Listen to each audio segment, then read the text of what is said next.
Along with Jay Milne, I'm Reid Wilkins, and we have won the popular vote. Thanks for tuning in, everybody. We're with you until 5:30 today. The Oilers play the Golden Knights at 6:30, so we will have the GCL Diesel Oil Stream pregame show with Tom Gazzola and Hernan Salas on at 5:30. Then they will be on after the game as well for the postgame show. The headline today, Hark the Angels Sing, the heralded return after 3 games, a long and painful 3 games, which the Oilers won 2 of. Connor McDavid is back in the lineup, and he will center Jeff Skinner and Zach Hyman. The Golden Knights come to town with a record of 8-3-1, but they have not won a road game. 8-0 at home, 0-3-1 away from home. The Oilers trying to get back above 500 after being shut out by the Devils a couple of days ago. So McDavid is back. You will hear from him. He's going to talk about the power play. He's going to talk about playing with Jeff Skinner. We'll have some thoughts from head coach Chris Knobloch as well. I do want to just let you know, and I know a lot of you tune in throughout the duration of the program, which we appreciate, but we do have, hopefully this is always appointment viewing and listening for you, but we're really excited today from the Cleveland Guardians. Pitcher, Edmonton native Erik Sabrowski will join us in studio. The guy who made his major league debut this past season, got to pitch in the playoffs for the Guardians. He's going to be right here. Hence, Jay Milne, what did you bring? I've got a catcher's mitt and a ball. I want to see if the big fellow will give me a heater right here in the EST office. That's going to be a close range fastball. You might have to space it out a little bit. Yeah, I just want some heat. Give me the heat. Maybe I'll mix in a slider, maybe a little knuckle action. I asked him to bring a baseball as well, and I want us to show how he grips his pitches, because I'm fascinated with how pitchers deliver the baseball with the speed and the accuracy that they do, and a lot of it starts with a correct grip. And I had a very brief lesson. I was with City TV probably 15 years ago from the Edmonton Capitals. Ryan Jesperson and I went down one morning and threw some pitches and got measured on the radar gun. And if you're watching on YouTube, you can kind of see my grip. If not, I'm holding this baseball with my thumb, my index finger, and my middle finger. Are those the right names of the fingers? And I'm holding the ball on the seams and just with the fingertips and barely applying any pressure. And I remember that's what the coach with the Capitals said. If you throw a fastball, you want to hardly have any pressure on the ball because you don't want any friction to slow it down. So I want to show this to Erik or say, hey, is this right? Or did I not understand what the guy was telling me that day? By the way, it didn't help me throw the ball very fast. But that's why we got a ball glove. Oh, I tipped it over on the desk. Thanks for bringing that in. We have visual accompaniments. It would be great if he's like, no, nobody's ever taught that. Yeah, if he was like, that is the wrong way to throw a fastball, Reid. Thank goodness you're not on our team. Yes, Reid and I both got haircuts. Are people noticing that already? Yeah, there's some. It was not coordinated. No. We did both get haircuts. Well, I've already been on with my haircut if people saw the oil stream with Tom. Mine's so short. I haven't had a haircut since I started here. Well, that's a long time. I go every 6 or 7 weeks. Yeah, it's been too long. I don't like feeling shaggy, even though I'm going with the beard now. It doesn't really show up for the people watching. Yes, it does. Maybe a little bit more now. It absolutely does. Maddie, come on. I'm looking at because we have a not so great monitor where we stream off black and white. I have the YouTube up there, and like that one, it's not crystal clear or anything, and it looks good. But thanks for noticing our haircuts. And the color is coming in. It's not as gray as you thought. Because I know that was maybe concern is not a right word, but you said, I'm aging. It's inevitable. Yeah. It is inevitable aging. But the beard, the color is fine. I'd like to see Matt with a full-blown beard. Nope. He doesn't even think about things he doesn't want to think about. No, that was discussed earlier this week. Oh, was it? Okay, yeah. Sorry.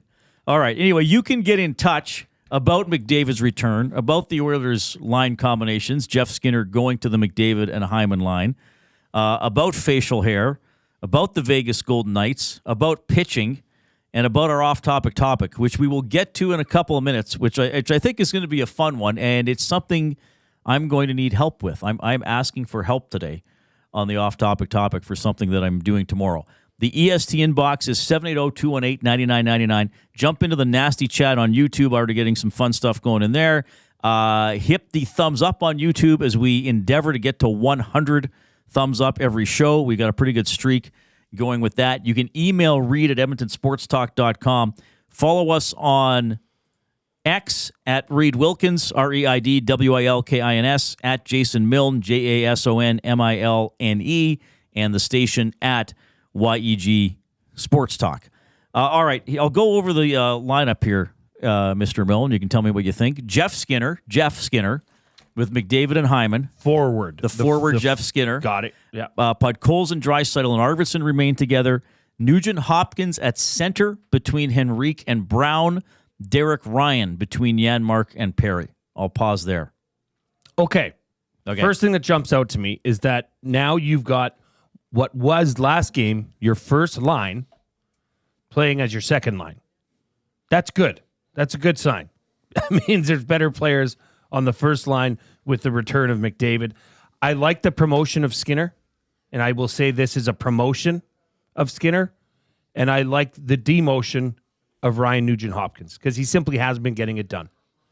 So I feel maybe, who knows? It's a little bit of juggling, but I think on that third line, he's going to be forced to get his feet moving a bit more, which I think will help him ultimately get back his game, or at least. Yeah. Now, do you think this changes the first unit power play? Probably not. They'll probably roll out the same five guys. Yeah. McDavid gave an interesting clip about the power play earlier. I'm kind of at the point you can almost try anything. I know there's been discussion, well, because I've been one of the people having it, about the traditional third line, if you want to call it that, of Janmark, Henrique, and Brown. Maybe not doing as much as you would hope. So now you have Henrique, Nugent-Hopkins, and Brown, and Janmark, Ryan, and Perry. Noah Philp sent back to the Bakersfield Condors, which I think we knew was going to happen at some point. So that's the forward deployment. Ekholm with Bush, Nurse with Stetcher, Kulak with Emerson. So Dermott will be scratched, and Stuart Skinner in net as they take on the Vegas Golden Knights. Interesting to see. I mean, through 13 games, Vegas has 6 players with double-digit points. The Oilers have 2. Yeah. Right? So, I mean, that tells you a lot about this, the scoring issues that have been... Yeah, even without McDavid, he only missed 3 games. So, and he's one of the double-digit guys. Tom and I mentioned at noon on the Oil Stream, I mean, Keegan Colasar, a fourth-line player, has as many goals as Arvidsson, Hyman, and Nugent-Hopkins combined. 4. Yeah. So, and the theme we've been talking about is there are offensive problems. Some of them are trends that I don't think are going to continue, but still maybe a little concerned that this team won't score as much as you would have liked. So, but we'll have some clips from McDavid and Chris Knobloch in the next segment of the show. Sorry. Well, I was just going to say, alternatively, the Oilers have 4 players with double digits penalties in minutes, whereas Vegas only has 2. Which is the opposite of what you expect, because Vegas has some guys who can mix it up. That's usually their team attitude, regardless of their lineup, I've found over the years. All right, we also have today, because it's an Oilers game day, our mystery athlete of the game, presented by Hudson's, Canada's Pub. You're invited down tonight for the Oilers game. Oh, Wing Wednesday, 49-cent wings, $6 house draft. They have a blueberry blonde ale. Book your reservations now at Hudson's, Canada's Pub. You can get a $25 GC if you're the winner today of our mystery athlete of the game. So how this works, I give out a clue. I give out clues sporadically throughout the show. You can text in. It's text only for this, 780-218-9999. Maximum 3 guesses. Jay keeps track of how many times everybody has guessed. And you got to guess the mystery athlete. And we have already established there may be days it has something to do with the Oilers' opponent that night. There may be days it's just a mystery athlete. So you got to figure it out, okay? So the first clue today is Montreal. That was also one of the clues last time. Interesting. It's not the same person. It's not Jackie Robinson again. First clue is Montreal. What are you grinning at back there? Oh, Matt thinks he knows it already. No, I'm trying to think, because I usually read I'm around and I get them read, and I don't know today. He also knows ahead. Yeah, he's usually one of the people I run it by. So I have no idea what it is. So I'm trying to come up with guesses on my own. I like doing this because I don't give out the sport. I don't give out the generation or the age of the player. I don't give out if it's Edmonton or not Edmonton. We just kind of go and do it. But I have learned I have to try to make it more difficult because somebody guessed David Viborny last week on the first guess. The first guess? Second guess. It was early. It was quite early. I love the fact, though, that you got it beat a couple times, so then you went really hard and no one got it for the longest time. I did a fictional athlete last week. I just love that. Like, went for quite a while on that one because you're PO'd that you got beat a couple of times. So I love that you want to return the heat. I mean, we want somebody to win. But early. Be early. Yeah, but my preference, it's not solved 5 seconds after I give the first clue. So the first clue is Montreal. And I did get really cheesy last week by having a fictional athlete, Rod Tidwell, the Cuba Gooding Jr. character from Jerry Maguire. Show me the money. All right. 780-218-9999. Tomorrow, I will be getting to work much later than usual, and I'll also be having to be somewhere much earlier in the morning than I usually am for a gentleman who works my hours. I am presenting at the Holy Trinity Career Day. So I'm doing 4 sessions of like 50 or 55 minutes each. I started like 8:20 and go to like 12:15 or something like this. So it's an incredibly difficult schedule. I think I'm gonna be exhausted by the time I get in because I already have done as much speaking as I would do. I'll do more speaking than I would over the course of a show to high school students. So I think that they're coming to see me by choice, which is good. And don't they have to be there because it's a school day? Yes, but I think they can sign up for the sessions that they want. Okay. So if they're interested in, they're interested in you broadcasting. Didn't tell me that. I think they sign up. I think they get to pick who they see. Okay. So if it's Stephen King and Reid Wilkins, they can be like horror novel writer or nerdy little comic book sportscaster. Screw the horror writer. Yeah. Imagine if Stephen King was there. That'd be quite a get. That would for just them. steal your thunder too. Great. You get 2 kids in your each session. Yeah. So I'm speaking at this career day. So I have a little presentation that I got to put some finishing touches on. But Jay was helping me earlier today. So the off-topic topic presented by William Huff since 1952. William Huff has provided industry-leading graphics with design, print, and install all in-house for thousands of valued clients. Their unparalleled customer service combined with decades of industry expertise and a desire to make every job the very best it can be is what they call the William Huff Advantage. Visit their website at williamhuff.com or give them a shout at 780-454-4536. What is one thing that I should be sure to tell the students as part of my career day presentation? Or what advice would you give me in terms of the direction I should take in my career day? Just give me something, a tidbit, something I got to be sure to say when I talk in career day tomorrow at Holy Trinity. Real or not? Funny or serious? Oh, yeah, people can, they always get extra points if they make us laugh, even just one of us. Okay, so we were talking you have about one this already. in the bullpen. Okay. Well, we did discuss it, but I think for the average person, myself included, I mean, when Matt and I went to our first Elks game and I was accredited to go into the press box, I thought that was really, really neat. Okay. We never went again. It's just difficult with where we are and all that. But yeah. But I think we went twice. We not? Yeah, we went twice. We went twice. Yeah. The experience of being, the Oilers press box experience, I think would be something that most people don't obviously get to experience. Right. And I think most people think it's way better than it probably is. Like, it's cool you get to be at every game. Right. But you're there working. Right? Right.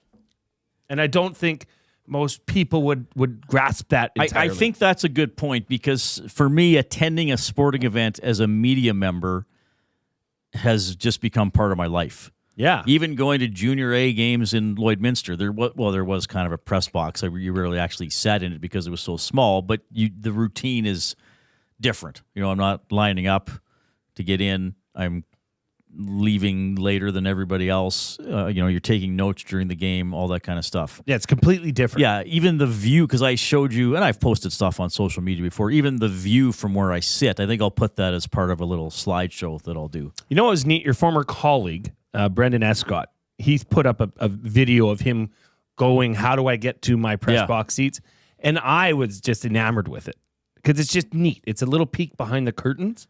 And I think for a lot of people, when you can do that and show them a little inside sports, it's interesting. So I would encourage you to do that. Maybe let the kids touch your media pass. I probably won't take my media pass in, but that's a nice thought, Jay. All right, 78218-9999 for the off-topic, or to take a guess for the mystery athlete of the game. Matt Hyman says I should include a limerick in my presentation tomorrow. I may very well do that. Give us a thumbs up. We want to get to 100. Slightly abbreviated show today, so my goodness, please don't hesitate if you want to give us a thumbs up. Again, call your local political representative and remind him or her that they should give us a thumbs up as well. We will get to the Oil Understood for GCL Diesel. We got a sports update with my good friend and mentor, Matthew Iwanek.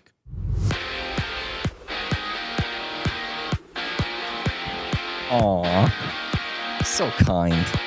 After missing 3 games, Connor McDavid, he's back in the lineup for your Edmonton Oilers. They'll host the Vegas Golden Knights, Rogers Place, GCL Diesel Oil Stream pregame show with Tom Zola, Hernan Salas. They'll get you set for this game, 5:30, right here on Edmonton Sports Talk. 2 other games in the NHL on this Wednesday. The Caps host the Preds, and the Red Wings, they visit the Blackhawks. After taking a puck to the neck, Blues forward Dylan Holloway, he's out of the hospital. He's also aiming to play tomorrow against Utah. Toronto Raptors, they head out to Sacramento to tip off against the Kings. It's one of 12 games in the association. And Champions League action, Alphonso Davies and Bayern Munich, they got past Benfica 1-0. Some other games final. Arsenal fell to Inter 1-0, while Atletico Madrid beat PSG 2-1. Up next, we continue on the Reid Wilkins Show with Jay Milne. I'm Matt Iwanek. You're up to date.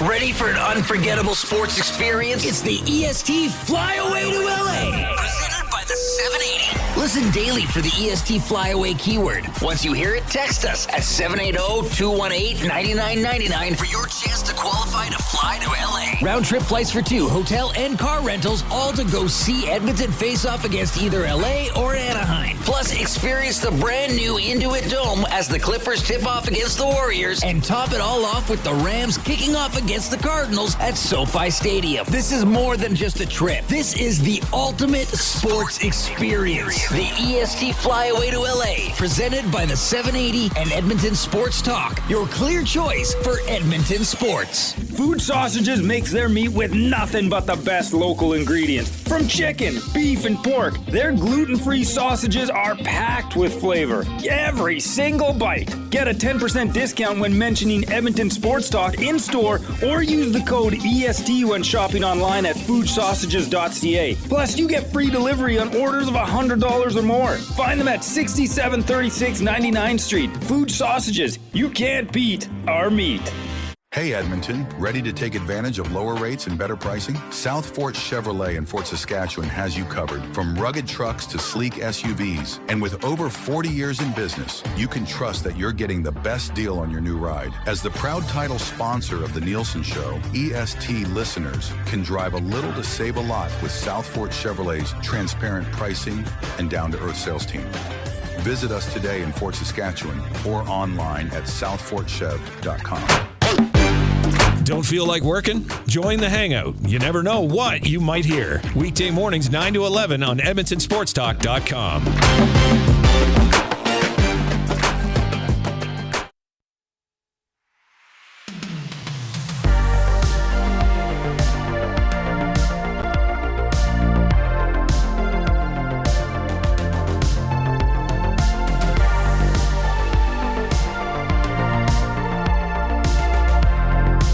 All right, teeing up the Oilers and the Golden Knights. McDavid is back in the lineup. You'll hear from him in a minute or two here.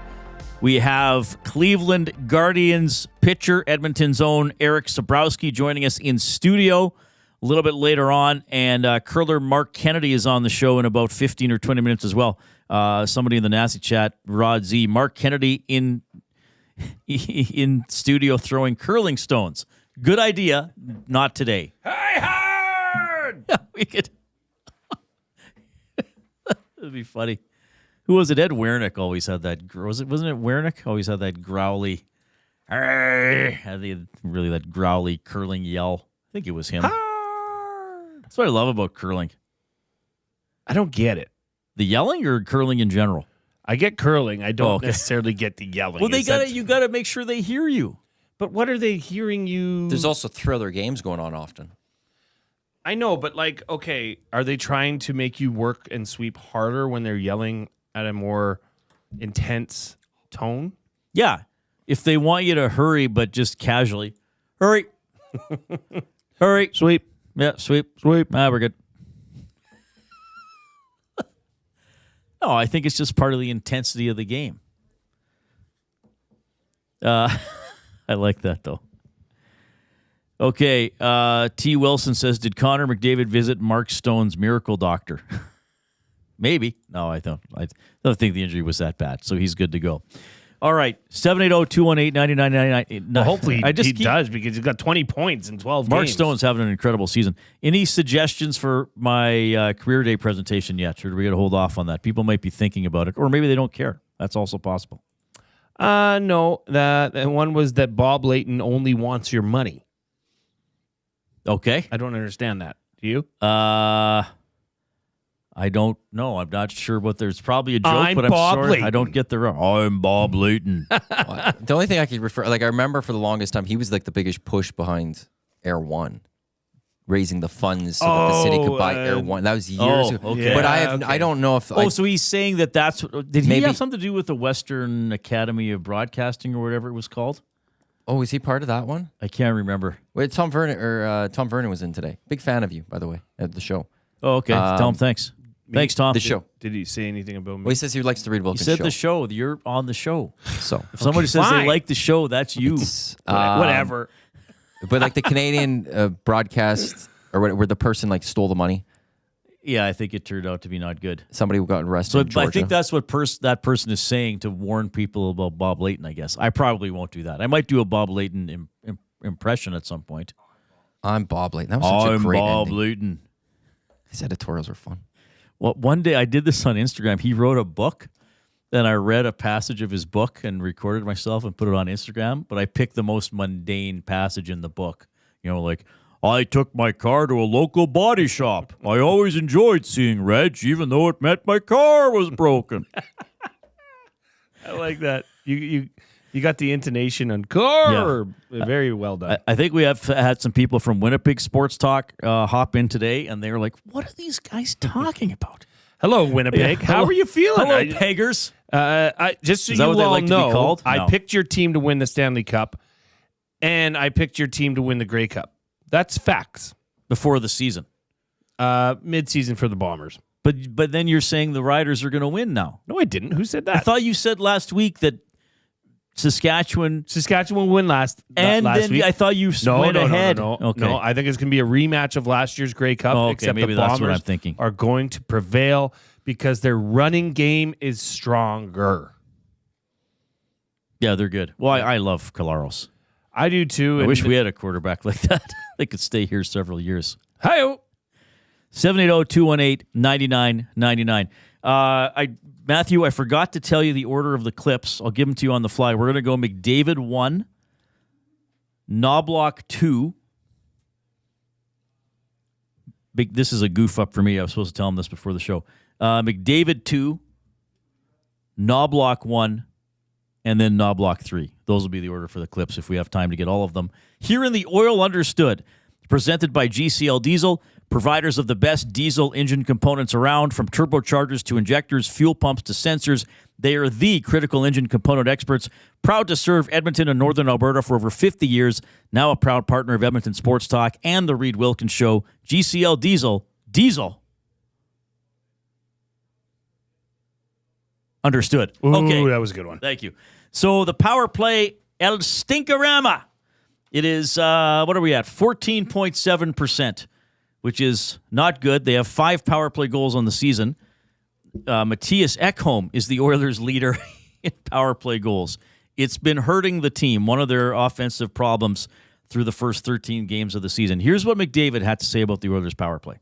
The power play just seems a little bit lifeless right now, But, we know what we're doing out there. We've been doing it for a long time. It's time to get the excitement back in the group, the energy back on the power play, and, get it going. It's time. I think the shots is one thing, but I think it's the retrievals that's really been the issue. We're getting our shots, but we're just not getting anything back, and not generating the second, third, fourth chance on the power play. That's always been our staple. It's never been the set play or the, it's never been that's made us successful. It's retrievals, getting it back. Gully talks a lot about road hockey, scoring on second and third chances, when you're kind of off script. So we haven't gotten enough pucks back. I think that's where it starts. Yeah, I'm glad he brought up the retrievals. And maybe that's somewhat of a variation of what I've been talking about, Jay, about creating a little more chaos in front of the net. Though I think with what McDavid is talking about, it's also when a rebound goes to the corner or the defending team deflects a pass but doesn't clear it. And that's what the Oilers have been good off, as he said, the road hockey off those plays. So Bouchard takes a shot, the rebound goes to the side boards. McDavid, Draisaitl, and Pietrangelo all chase it. And the Oilers win the battle, and they spin off the boards, and now they have that odd man advantage coming off the boards in sort of a road hockey situation. So who's moved where, who's open for a shot, how many times are they going to pass it before they shoot? So I thought that was interesting, but I still think it starts with maybe shooting a little bit more, especially from the point with Bouchard and creating the chaos off of that. But that's a really good point. As much as they do have set plays and there are things they want to do, play road hockey off the retrievals. Well, and turn it into a bit of a two-man game as opposed to a 5-on-4. Focus on one side, just try and get advantages within the power play, right? So, yeah, I think, and all of that comes down to pucks on net. Yes. What do you think that he said he called the power play lifeless and lacking energy? Well, I think he's correct. But I think it is in his same tone. You could hear that he could clearly take responsibility for that as well. That it just needs to be better. And, looking over the stats that we looked at yesterday, there's no rhyme or reason to what's going on. Other than that, they're just not getting the goals. Right? So, at this point, I think there's no other option other than to just stick with plan A and just get pucks on net. But he's accurate. All right. So, McDavid with Jeff Skinner and Zach Hyman. Knobloch commenting on putting Skinner to the McDavid line. Well, I think a couple things Jeff is good at is getting the puck out on the wall. He can make that pass to the centerman, and talked a lot about the importance of that. Your skilled players getting the puck and not having to get in and forecheck and being able to carry the puck in the offensive zone is important, and he can do that. Another one is being able to score goals. And, I think he's got 3 on the year this year, but he is a goal scorer. He's able to finish plays. And, that is important. So, I think they haven't had much time together. I think maybe 1.5 games. But, hopefully that's something that can run a little bit longer. All right. And then McDavid was also asked about Jeff Skinner going to his left wing. Obviously a really skilled guy. He's good around the net. Played with him for a little bit there in the Calgary game early in the season. Thought we had a little bit of success, but looking forward to getting another chance with him and trying to build something. All right. I think Jeff Skinner has been good. Talking on the Oil Stream at noon with Tom, somebody commented on Jeff Skinner having more of a greasy game than he thought. And I said, yeah, looking for greasy goals, maybe not in the same way Hyman might do it, where he just gets that body in front of the net and occupies space. Skinner almost more of a going to weave my way in front of the net and sort of, morphs his way into the front. He almost snake through people to get those goals and contort his body like he scored against Calgary. But I have been impressed with Skinner for the most part this season. He does get to the net. I think that's part of his DNA more than I thought it was going to be. Yes, that would be absolutely correct in that, you wouldn't think, I kind of liken him more to a Nuge style of play. But, I'm very impressed with how he has developed that game, because that's not how, he's played in Buffalo or Carolina. That's just not the way that we would remember him. So good on him for, trying to get that, I guess, that part of his game going. And I'm glad if the lines are moving around, he gets to play with McDavid. Yes. As opposed to going back with Henrique or Brown or whatever combination that might be. Nugent Hopkins will center Henrique and Brown. Probably Henrique will take some face-offs on that line as well. Here's Knobloch on putting Nuge to center today. Well, I think Ryan does a lot of things. I think he's versatile, and right now it looks like he's going to play third-line center, but we know that the first-line left wing is a place that he spends a lot of time in and will in the future. But right now, I think he's put in a couple, 3 games now playing center and has done a really good job, and just gives us a little more balance to our lineup, especially with the team that we're facing tonight. All right, so, McDavid, Draisaitl, Nugent Hopkins all at center tonight as McDavid returns. Noah Philp has been sent back to Bakersfield, which I think a move we thought was coming once McDavid was healthy. We are in the James H. Brown studio. James H. Brown Personal Injury Law Firm, the heavy hitters of injury law. With over 200 years of experience, James H. Brown will get you the settlement you deserve. Visit them online, jameshbrown.com, or book your private consultation today. We'll have curler Marc Kennedy in a couple minutes. Do you have something first before I give a clue? Smash that thumbs up. We are on record pace. We're on a really good pace today. I think the Winnipeggers, did that offend them when I called them peggers? I don't think it's offensive. Well, they might be mad. I don't want to offend part of our audience, a sports-loving part of our audience. That kind of does stink that we only can be called Edmontonians. Like, what's the yeah? Like some people say Edmonton Chuck, which is kind of weird, but we're Chuckers. That doesn't like make there's any sense. Cowtown. Jaegers.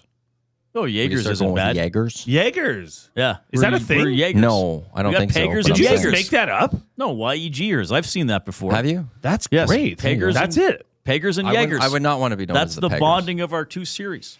I don't get it. Why cities. wouldn't you want to be called the Peggers? All right. Lars says, did everybody get a haircut there this week? I don't know, actually. You and me did.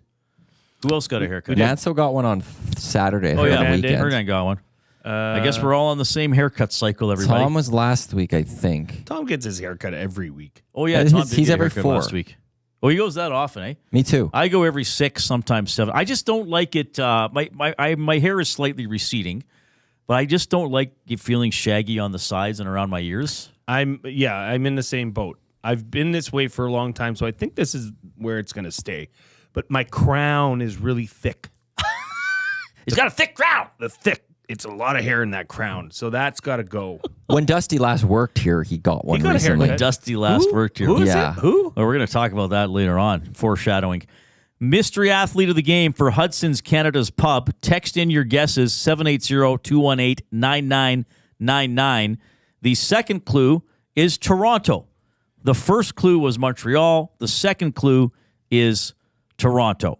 All right, we will hurry hard with curler Marc Kennedy when we bring you back to the Reid Wilkins Show with Jay Milne.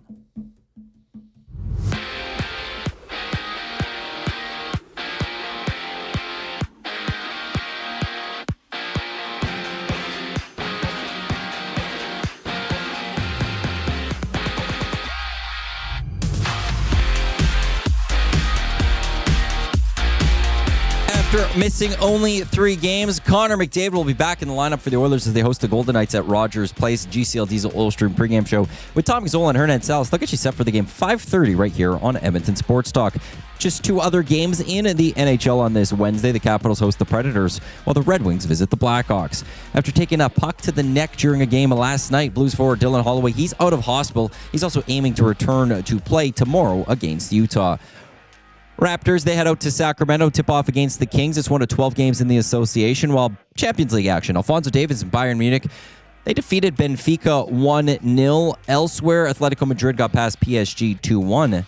And Barcelona defeated Red Star Belgrade 5-2. Up next, we continue on with the Reid Wilkins Show with Jay Milne as curler Marc Kennedy joins the show. And this EST Sports Update is brought to you by Sit and Sleep, which is now open, celebrate with 20,000 square feet of savings on the trendiest furniture, home decor, and mattresses. Apply for your Sit and Sleep card today to make no payments for 18 months, interest-free. Sit and Sleep. Find them beside Planet Fitness in South Edmonton Common, or check them out online at sitandsleep.ca. I'm Adam Wanek. You're up to date. The ice. If you've been injured in a car accident, call the heavy hitters of injury law. James H. Brown and Associates, Alberta Injury Lawyers. With over 200 years of combined injury law experience, their precedent-setting lawyers are ready to help. Locally owned and proud Edmonton Oilers fans, James H. Brown and Associates wants to support you with their unrivaled experience, unrivaled results, and unrivaled commitment. When accidents happen, head to jameshbrown.com. The grand opening sale at Sit and Sleep is almost over. This is your last chance to take advantage of the special introductory sale prices on all mattresses. Stop in today for a free pressure point scan using cutting-edge technology so sleepologists can identify the perfect mattress for you. Right now, get free local delivery on any mattress over $7.99 and receive a free bamboo cooling mattress protector. Enjoy grand opening savings with every mattress on sale. Join us on location today for the final celebrations at Sit and Sleep in South Common next to Planet Fitness. Don't miss out. The grand opening sale ends soon. Gallo LLP is an Alberta-based accounting firm with expert chartered professional accountants in both our Edmonton and Sherwood Park accounting firms. Our experienced and innovative accountants provide financial advice that saves our clients money. Simply put, we help our clients protect their assets and grow their businesses. At Gallo LLP, they go beyond the numbers to ensure the continued success of your business. Reach out to Preet or John to discuss how they can help your business grow. Visit gallollp.ca today and see how they can help you take your business to the next level. Edmonton Sports Talk delivers a mass audience of key, influential customers to your business, all while you associate your company brand with the biggest names, the hottest sports news, and teams from every league around the globe. It's where fans go to get their sports fix and where our partners find the most loyal consumers. Contact us today and see how our team on Edmonton Sports Talk can score the biggest goals for your business. With various advertising options available, email business@edmontonsportstalk.com or head to our website, edmontonsportstalk.com.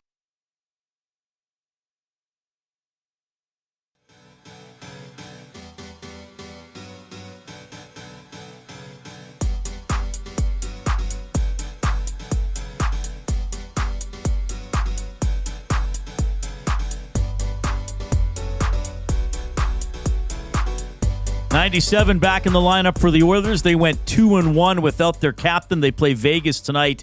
I think I saw Jack Michaels post about a 6:44 face-off. A few minutes later than usual, as the Oilers try to get back in the win column. Portions of this hour of the Reid Wilkins Show presented by the Canadian Brew House. Book your holiday party at the CBH today. Your ultimate destination for events, parties, fundraisers, and more. 'Tis the season to celebrate. Visit and book now at thecanadianbrewhouse.com. Yeah, holiday party season already. All right.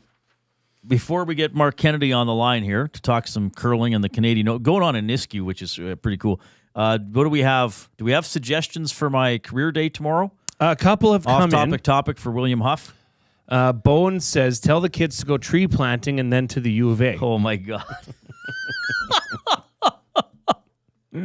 Oh, okay. I will not comment further on that. Jason the Acadian says, the first challenge in the career day talks is to get the kids to understand what AM radio is/was so they can follow where you came from. Fair enough. I think they'll understand. That, too, was a bit of a joke. Yes. But as all the best jokes are, grounded in reality. We got Mark. All right. I have talked to this guy plenty of times over the years, but for the first time on the Reid Wilkins Show, welcoming curler Marc Kennedy. Reid. Mark, how are you? I'm good, pal. How are you doing? Thanks for having me on the Reid Wilkins Show. Well, thanks for making time to come on. I always love talking with you. What was it, a 4-2 win for you guys last night? How was the game? Yeah, it was a good game. That's one of the better teams in the country. We've struggled against the Dunstone team over the past couple of years. So, good game.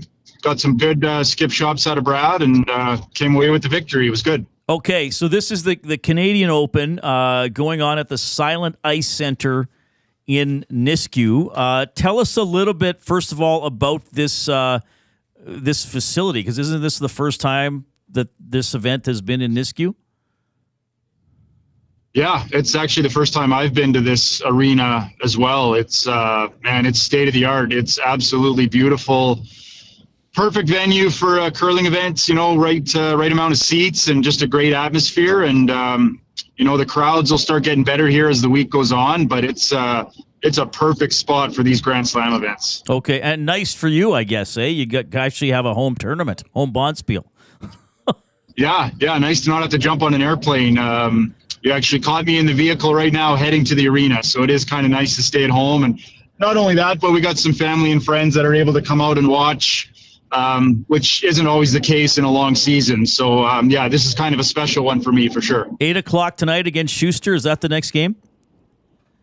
Yeah, that's the plan. Yeah, we get to play really good team, American team. That's the nice thing about these Grand Slams is all the international teams we get to play. It really is a world-class field, and it'll be another tough one for us tonight. Yeah, so going on until November 10th at the Silent Ice Center, so a lot of time for people to check it out.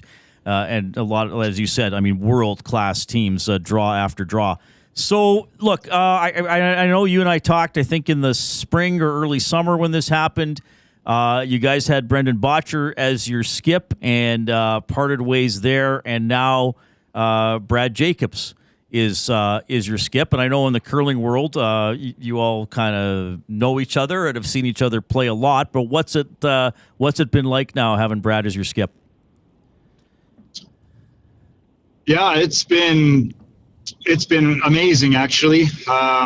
Brad's brought you and I talked about it. We just kind of needed a new spark, a new energy, a little bit different chemistry to try to get the best out of all four guys. And Brad has certainly brought that to this team. He's got great leadership skills. He kind of had to jump into our system a little bit, so there was a little bit of a learning curve for him. But I really think, with a big win last weekend in Penticton, we've really turned the corner as a team. And yeah, it's just we're starting to feel like we got some good momentum and we're starting to flow really good. And we're looking forward to an exciting couple of months here. Okay. I know we were texting a little bit about this a couple weeks ago too. So there's the Grand Slam of curling, and tell me about how, because I only know some very general details, but a former NFL player now is one of the owners of the Grand Slam of curling. Yeah, so there's been some. The Grand Slam of curling got purchased in the summertime from Sportsnet. Sportsnet was the owner. A fellow out of Ontario by the name of Nick Sulsky purchased it, but he has some partners and he has some financial backing, and a couple of those partners are old NFL players. So you've got Mark Bolger and Jared Allen who've really taken to curling, and they even built a place in Nashville called T-Line, which is kind of a bar and curling type of atmosphere. And yeah, they've gotten behind the sport and they're trying to make this Grand Slam go international. And there's some pretty interesting connections there. I know Jared Allen's still curling, actually. He's competed in the national championship down in the U.S. the past couple of years, and he just loves the sport. So we're pretty lucky to have those guys involved in trying to help this sport grow around the world. Curler Marc Kennedy joining us on the Reid Wilkins Show. I know my colleague Jay Milne has a couple for you, Mark. Well, first off here, Mark, it's been a while. I do recall that we've played sports against each other back at. Hey, I was just going to ask. Just hang on, I got to ask. Is this the Jay Milne that used to kick my ass on the football field? I thought it was. Yes. You see, you win. It is. You've won the day, Mark. No, I was. We were talking about that earlier and how we battled when you were a mighty fine quarterback, I might say, number 16. I do recall for the Edmonton Huskies. The lefty, which I will ask you about in a second. But I wanted to ask this because this is it's becoming more of a question for me throughout the years. But it used to be, and this is Briar related, I would, for I guess in this instance. But when you're on Team Jacobs, and you I would assume would compete for Team Northern Ontario at the Briar, where Marc Jacobs is from, but the other three of you are from Alberta. So how has that changed over the years where, it used to be the Alberta team was from Alberta and Saskatchewan, or so I thought. Maybe I'm misinformed on that as well. But how has that changed over the years? Yeah, good question, Jay. It has changed. It's evolved, and your average curling fan sometimes has a hard time keeping up with what's been going on. So each of us are allowed one import player from a different province. So we are actually going to be Team Alberta this year. Okay. Brad Jacobs is from Sault Ste. Marie, but we're allowed to have him come into Alberta as our import player. The reason for those rule changes was just to allow Canadian teams to be more competitive on the international stage. And we'd had some, provincial boundary restrictions that prevented us from putting together the best teams we could. And that was impacting us when we would go to a Worlds or an Olympics where we may not have the best team because all four of us had to live in the same city or the same province. So they've tried to open up those provincial boundaries so we can, have access to the best teams, best players from all over the country, just to give us that competitive edge when it comes to those world events. So that's kind of what's happened. And, when we had Brendan Butcher on the team, the idea was for all four of us to be in the same province, in the same city, and practicing lots. But having Brad, having him come in a couple times, it's a lot of travel for him. But at the end of the day, it gives us that ability to be really competitive against these teams around the world who are they don't have those same restrictions in their country. Well, so I hope that makes sense. No, that absolutely does clarify things for my simple brain. Now, I did reference that you were a very talented quarterback, albeit left-handed. And the reason I say that is because as a defensive secondary, it was always different when you'd go against a left-handed quarterback. The ball would come off your release differently. The angles and the finishing points would be different when you're facing a left-handed quarterback. In curling, being a lefty or a righty, does it have its strengths, or can you build a game plan around having a dominant hand that is other than your teammates? Yeah, good question. Yeah, and you're too kind. I was a terrible quarterback by the time I got to junior, and if I remember correctly, you were a safety for the Wildcats. Yeah. And you were fast, and I always thought, man, I could throw the ball, and that Milne guy's never going to get there in time, and you always did. So you were a way better safety than I was a quarterback. But anyway, I appreciate it. I digress. A good question. So I throw from the other hack. It can be a challenge for a skip because my rock is coming at a little bit of a different angle. So it's a little bit of extra work for our team to kind of match our rock paths to make sure we're kind of traveling down the same paths. So there are some challenges, but it also gives me an opportunity to, because my rock can travel on a different path, I can potentially do some things that right-handed curlers can't. So as much as there are a few, I guess not deficiencies, but there are some advantages and disadvantages. But it's certainly something we've had to work on as a team over the year to try to understand what it looks like when a lefty throws. Well, yeah, and you're right. I mean, it would open up that different sheet of ice that maybe not be getting as much, I guess, tread or wear throughout a game. But just somewhat a breaking question here, as Joaquin Gage, our esteemed co-host of EST Afternoons with Joaquin and Hernan Salas. He wanted me to ask you if you remember that he said he crushed you at the Edmonton Oilers alumni Bonspiel. Now, let's clear the air on that. Well, we'll get to Gage. But when I say the Oilers alumni Bonspiel, do you say Bonspiel or Bonspiel? Oh, good one. It's Bonspiel. Okay. Although I'm assuming if you asked Joaquin, he would probably say Bonspiel because he doesn't know anything about curling. So is this story true? Did he take you on and beat you?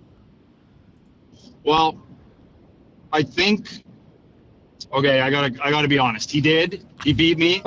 It was a pure fluke. I think I had to play that game wrong-handed just to make it fair. And there may have been a little bit of cheating involved, but I'm not going to call him out on air like that because he's a good guy. And you know what? I'll just let him have this victory, and maybe I'll have to challenge him another day. But I want to ask him if he remembers the Pro-Am Golf Show where me and Meg had him on, and I'm pretty sure I crushed him in that 3-hole challenge. So maybe we're even. He's listening on the TV over there, which is a little bit behind the live feed. So I don't know if we'll get you an answer immediately, Mark. I might have to text it to you. Well, we will take after your honesty in admitting that you used your wrong hand and you were blindfolded and drunk. That Gage beat you. We'll take that honesty and assume that you did indeed whoop his ass in the golf the 3-hole golf challenge. Yeah, take it from the source. I'm telling the truth.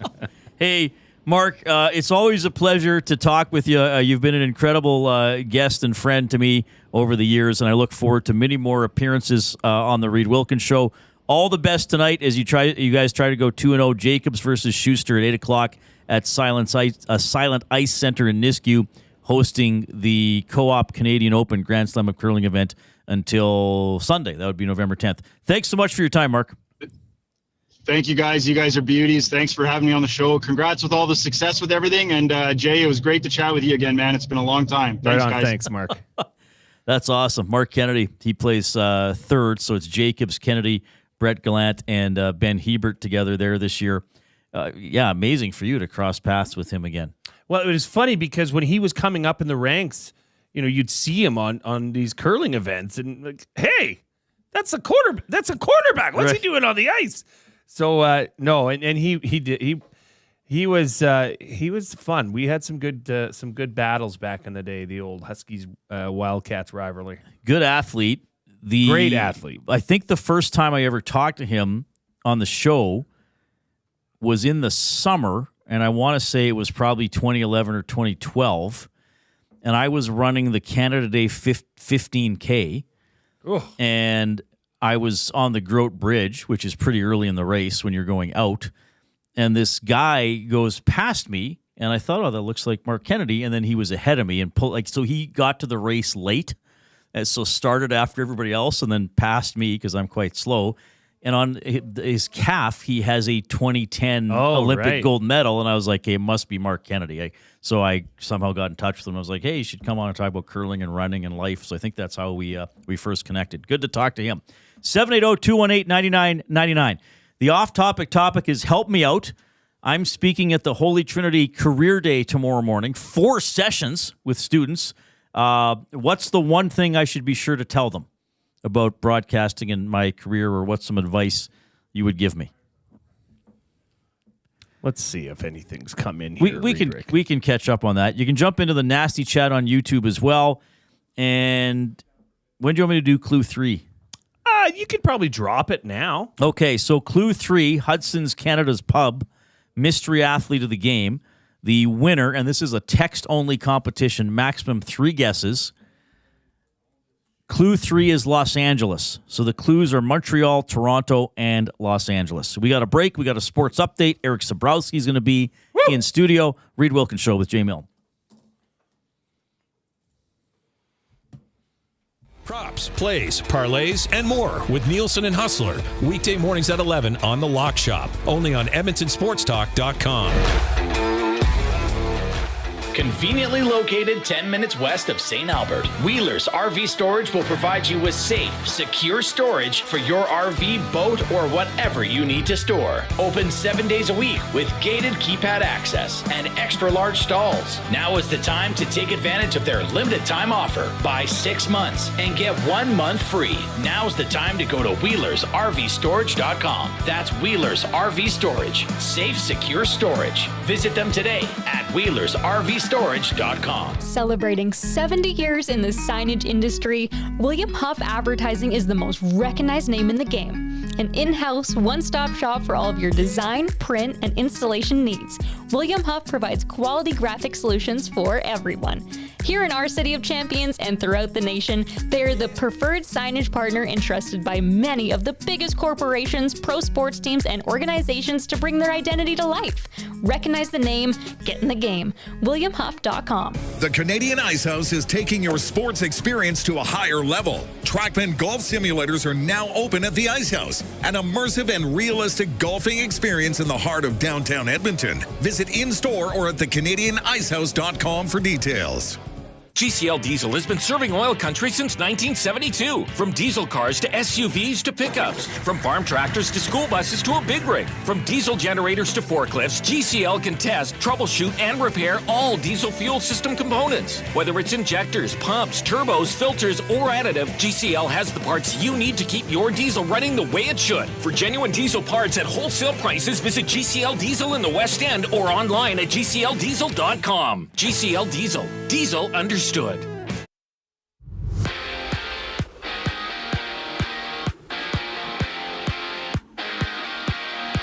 After only missing 3 games, Connor McDavid, he'll be back in the lineup for the Edmonton Oilers as they host the Golden Knights at Rogers Place.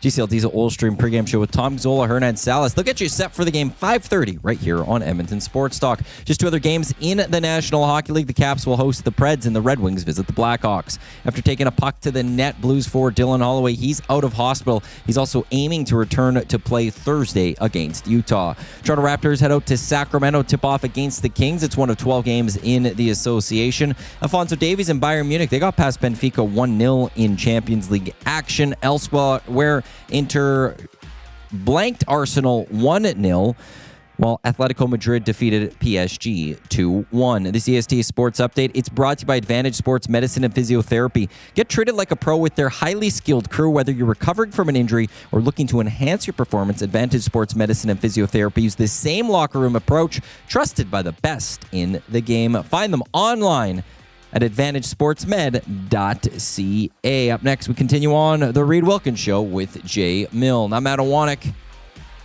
You're up to date.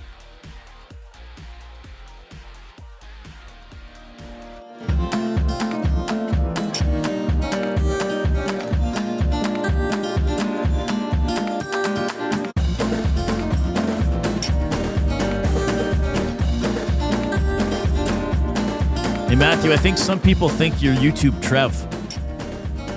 Because there's been some messages for YouTube Trev in the nasty chat. But you're Matthew. Koob not here today. Koob worked the morning. We got a Wanek doing our sports update. YouTube Trev is in the nasty chat. Oh, is he chatting? He's above average. That's his hockey podcast. Oh, I didn't know. Oh, okay. I didn't put 2 and 2 together. I need things explained to me very clearly, which I'll try to do tomorrow to the students. You should get at Holy Trinity. It's on YouTube. Bronco Nick says the one thing I always tell students is to make sure they love what they do, because then it won't feel like a job and more like a paid hobby. I am going to emphasize to the students tomorrow that I'm very lucky to be having the career that I'm having. I don't want to say career that I've had because it's not over, I don't think. Oh, I think it's far from over. So, yeah, Holy Trinity, I'm speaking at the career day tomorrow. Off-topic topic, some advice for something I should be sure to tell the students. When you're at Holy Trinity, this comes in from a nameless person in an EST inbox. When you're at Holy Trinity, make fun of Mr. Scott's giant head. Oh, my goodness. Get laughs guaranteed. I don't know if Mr. Scott's going to be there. Okay, I'll have to ask about that. Okay, you better find him. My friend, Mr. Zip, yes, teaches there. That's how I got Well, you should ask Mr. Zip about Mr. Scott's head. I'll text him see right if now. he verifies the I'll source. text him right now. What is the deal with Mr. Scott? Yeah, Mr. All right, Scott's Zip, giant head. What is the deal with This is exciting. Yeah, I don't like. Does he like that students? Because some of those teachers, it's like, oh yeah, Sometimes you I can think bug me. Yeah, you play along with it, or but or yeah, what have maybe you. this might actually upset Mr. Scott. Nobody has gotten the mystery athlete. Ooh, that's exciting. There have been a few guesses that are coming in, multiple times. And Vic, he said for advice, he said, you must tell the kids that radio is fun, but you have to know you will only get 14 listeners to your show. That's true. Bribing them with canned ham will get you 16 listeners. Reference to the old days. So yes, Vic, indeed. Vic's been listening for a while. That is, we know that. When, especially over the summer and when I started here, that was probably the question I got asked the most. Will the canned hams come to Edmonton Sports Talk? And it hasn't felt natural to work them in, but I'm sure we'll come up with something else and get shirts or memorabilia or merch made. Jodes says, I love Christian. Huge inspiration in my teaching career. Yes, that is my friend, Christian Zip, who plays wheelchair rugby and helped us get that guest about a month ago, which was an awesome segment. Incredible on the show. guest. Yeah. Incredible. That was probably over a month ago. We've been doing the show a long time now. The headline for the Oilers today, McDavid is back. He will center Jeff Skinner and Zach Hyman. Draisaitl will stay with Podkolzin and Arvidsson. Nuge at center with Henrique and Brown. Janmark, Ryan, and Perry is a line. Nurse will play with Stetcher. So Dermott comes out. Stewart, Skinner in net. And a game at a little after 6:30 tonight at Rogers Place. Our coverage will continue with the GCL Diesel Oil Stream pregame show at 5:30 with Tom and Hernan, and then they're on after the game as well. So that's what's going on with the Edmonton Oilers. And with McDavid coming back, that leads me into my top 3 for food sausage. Food sausages, the best sausages you will ever eat. Locally made, packed full of flavor. Order online or visit them in-store, 6736 99th Street, and take advantage of their EST discount. That's right, 10% off your order by entering the online code EST or just mention Edmonton Sports Talk in-store, Jay. Okay, Matt, how this will really show us how much you actually listen to our show. Do you know our bit that we do for the food sausage? Oh, man. No, I just heard it a couple days ago. Okay, so you have to come up with... we voice the... Like, as if Reid's a customer and I'm the food sausage you teller. You guys go different voices. So what voices should we use today? This is your call. Or characters or whatever. Or characters. Oh, no, you can't put me on the... I'm not good on the spot. No, he's really not. Well, He's it's really like not. the things that are coming to my head, I don't think you guys would even know. Like I was gonna say, like Bob from Bob's Burger and Homer from Homer. I will be the no. I decided one. I'll be Matthew Iwanek as the clerk, and you be the customer. Okay. Hey there, man. How's it going today? What do you want? It's food sausage, so I wanted to buy some sausage. Okay, go ahead. But I heard on Edmonton Sports Talk that I just have to say EST. Yeah, you get 10% off. Oh, thanks, man. Hey, you have a great day. Congratulations. You didn't buy anything. Yes, he did. He bought the sausage for 10% off. He didn't put the order in. You didn't pick which sausage you wanted. He brought them up to the till. Yeah, it's as part of our conversation. It was hidden behind the glove. We got to act it out with props now for you? Jeez. I would have liked that. We should get a set built, a food sausage set. Anyway, they also have free delivery in Edmonton on orders over $100. As Food Sausage says, you can't beat our meat. It's Reid's top 3 most dramatic returns. Now, there's a lot of ways I could have gone here. And these lists are fun, as people know. But I had to have a hockey one on there. You know, McDavid coming back from the collarbone injury in February 2016, and then he scored that great goal against Columbus. But it was also his rookie season. They were on a bad team. How about Mario Lemieux, December 27th, 2000, after being out of hockey for almost 4 years? I mean, he announced his comeback shortly before Christmas, comes back, gets an assist on his first shift. I mean, the whole ceremony where they lowered his number down out of the rafters, and it just incredible. But playing Toronto of all teams, it was in Pittsburgh, but playing Toronto. So I got to put Super Mario coming back for the Penguins as a very dramatic return. That's the only sports one I have. Well, sort of, on the list. I like that. That was a great night for hockey. Great night for Lemieux. And then he played for like 5 or 6 years after that, too. Crazy. He was a pretty high level, too. Yes. All right. I don't know what made me think of this one. Well, I've got a weird mind. Some people, this is one of these things. A couple people will be, oh yeah, that's a good one, and other people will say, what are you talking about? By the way, give us a thumbs up on YouTube. We want to get to 100. Bobby Ewing in Dallas. So in the mid-1980s, Dallas was a very popular primetime soap. So there was one episode a week. It wasn't like the daytime soaps, General Hospital or Another World, where there was a show a day. It was a primetime soap. Oh, my gosh. I just realized you're talking about Dallas, the show? Yes. That I had no idea when you told me this. I'm like, Bobby Ewing. Well, you thought I was talking about the Cowboys? What, or the stars or something in the locker room shower? Or no. So, my goodness, yes. Finding the soap. So, at the end of one of the seasons, so Patrick Duffy was the actor, and he was leaving the show. So they killed off his character in some kind of a car crash or something. And then they do an entire next season, and his wife was played by, I believe Pam was played by Victoria Principal. And at the end of the next season, so then they announced, oh, actually, Patrick Duffy's returning to the show. And there was like, oh, how are they going to do this? And then she gets up and goes to the bathroom, and he's in the shower. And it turns out she dreamt the entire season. That's how they wrote him back into the show, that she dreamt his death and then the entire subsequent season. So Bobby Ewing / Patrick Duffy returning to Dallas. Bronco Nick remembers. Thank you. Bronco Nick's the one person that this show makes sense to. Thank you, Bronco Nick. I remember that. I don't know if I watched it, but I was old enough to know that was a story and a big thing. And some people didn't like it. They thought it was kind of a cop-out. Oh, that whole season was a dream. Great. But wasn't there like a huge cliffhanger there with like somebody got shot? Who shot JR was another storyline there as well. Okay. Yes, but I don't know if I would consider that a return. Larry Hagman played J.R. Ewing. Oh, no, I wasn't saying it would fit on your top three. Oh, just more Dallas stuff. Yes. Yeah. It wasn't there a silver-haired man? Was that JR? I think that was Jock Ewing, was the patriarch of the family. Okay. Was Miss Ellie the matriarch, I think. And then what was J.R. Ewing's wife that I think they had this very on and off? Mrs. Ewing. Was it Linda something? What was her name? Remember my dad used to watch it. J.R. Ewing's wife?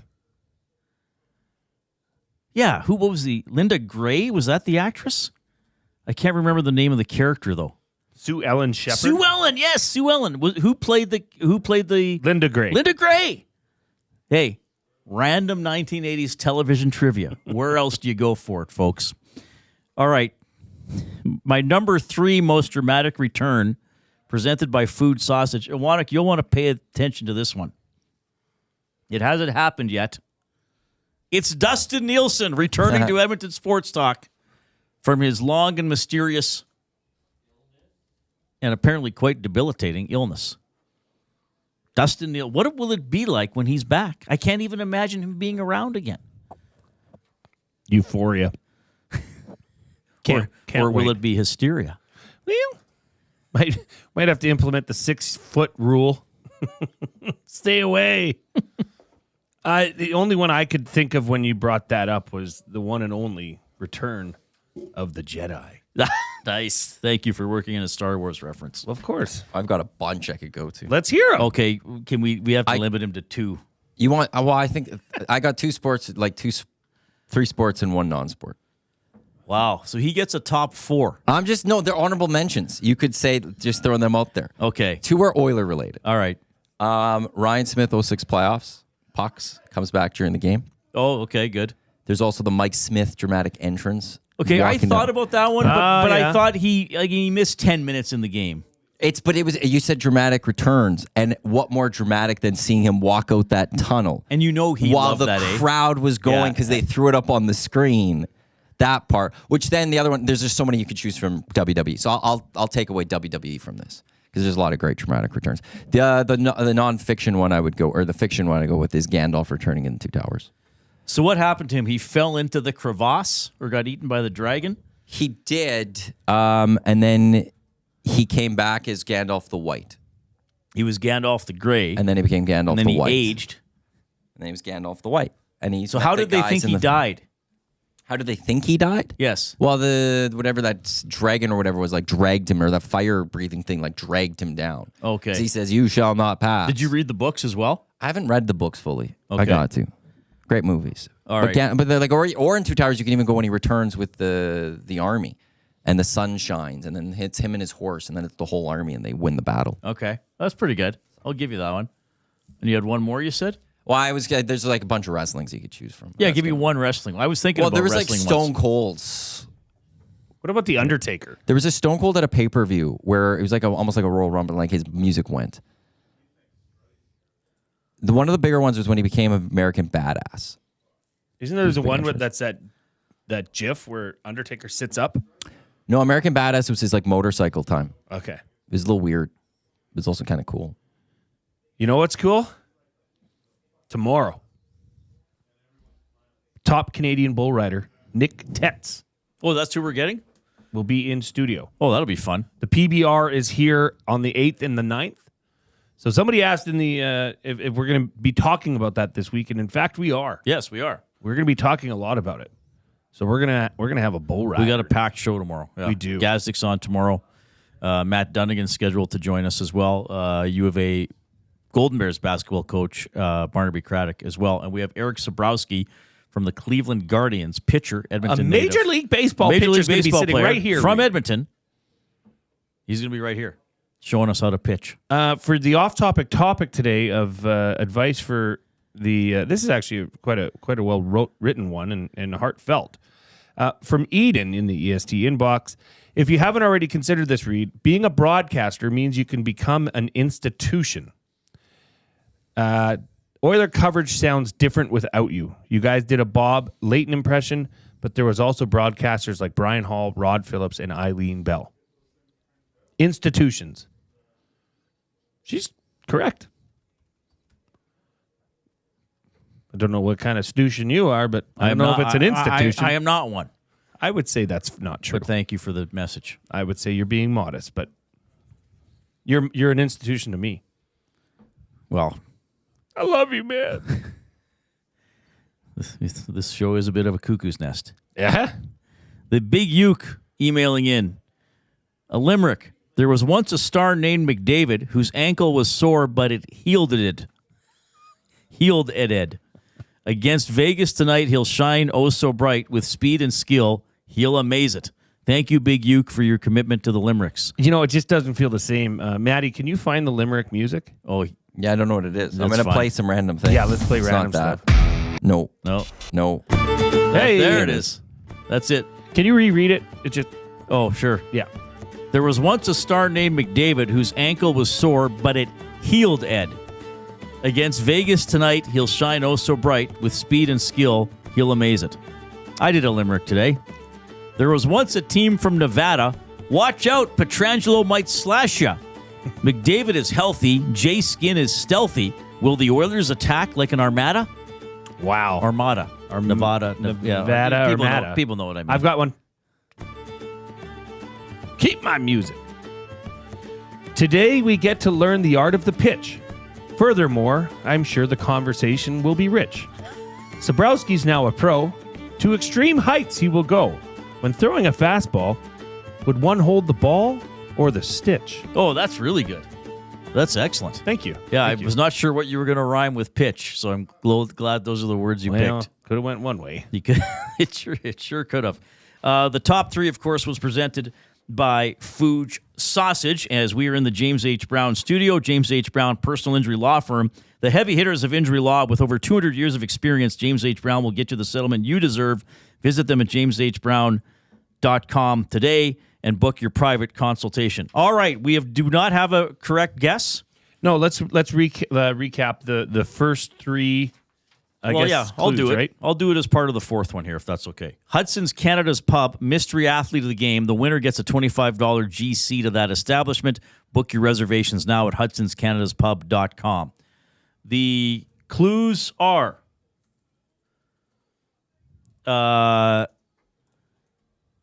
so far Montreal, Toronto, Los Angeles. The fourth clue is Pittsburgh. The fourth clue is Pittsburgh. Montreal, Toronto, Los Angeles, and the fourth clue is Pittsburgh. And we'll just leave it at that. Okay? Okay. All right. Erik Sabrowski will be dropping by shortly. We got a sports update with Matthew Iwanek.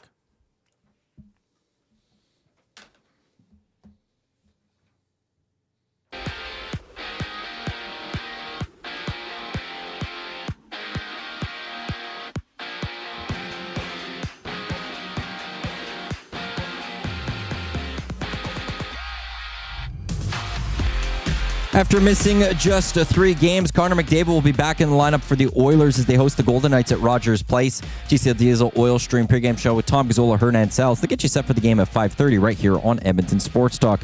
2 other games in the NHL. The Caps host the Predators while the Red Wings visit the Blackhawks. After taking a puck to the net, Blues forward Dylan Holloway's out of the hospital and aiming to return to play Thursday against Utah. And Raptors, they head out to Sacramento to tip off against the Kings as one of 12 games in the association. Coming up next, we continue on the Reid Wilkins Show with Jay Milne. I'm Matt Iwanek. You're up to date. Ready for an unforgettable sports experience? It's the EST Flyaway to LA. Presented by the 780. Listen daily for the EST Flyaway keyword. Once you hear it, text us at 780-218-9999 for your chance to qualify to fly to LA. Round trip flights for 2, hotel and car rentals, all to go see Edmonton face off against either LA or Anaheim. Plus, experience the brand new Intuit Dome as the Clippers tip off against the Warriors, and top it all off with the Rams kicking off against the Cardinals at SoFi Stadium. This is more than just a trip. This is the ultimate sports experience. The EST Flyaway to LA, presented by the 780 and Edmonton Sports Talk. Your clear choice for Edmonton sports. This is your chance to win big with the Split the Pot Lottery. Support the Capital Care Foundation to help Alberta seniors get the care they deserve and support more healthcare foundations across the province. With a grand prize that grows with every ticket sold, the jackpot is hundreds of thousands and just keeps getting bigger. Visit splitthepot.ca and buy your tickets now. Don't forget to pick Capital Care Foundation as your foundation of choice. Lottery license number 698984. If you've been injured in a car collision, let James H. Brown and Associates, Alberta Injury Lawyers, protect your interests. They'll be there every step of the way to help answer your questions and help you get your life back on track. Trust Alberta's precedent-setting injury lawyers with their unrivaled experience, unrivaled results, and unrivaled commitment. When accidents happen, call James H. Brown and Associates, Alberta Injury Lawyers, 780-428-0088, or go to jameshbrown.com. Gallo LLP is an Alberta-based accounting firm with expert chartered professional accountants in both our Edmonton and Sherwood Park accounting firms. Our experienced and innovative accountants provide financial advice that saves our clients money. Simply put, we help our clients protect their assets and grow their businesses. At Gallo LLP, they go beyond the numbers to ensure the continued success of your business. Reach out to Preet or John to discuss how they can help your business grow. Visit gallollp.ca today and see how they can help you take your business to the next level. I'm running in circles with the hopes that I will find what I'm searching for, but the question is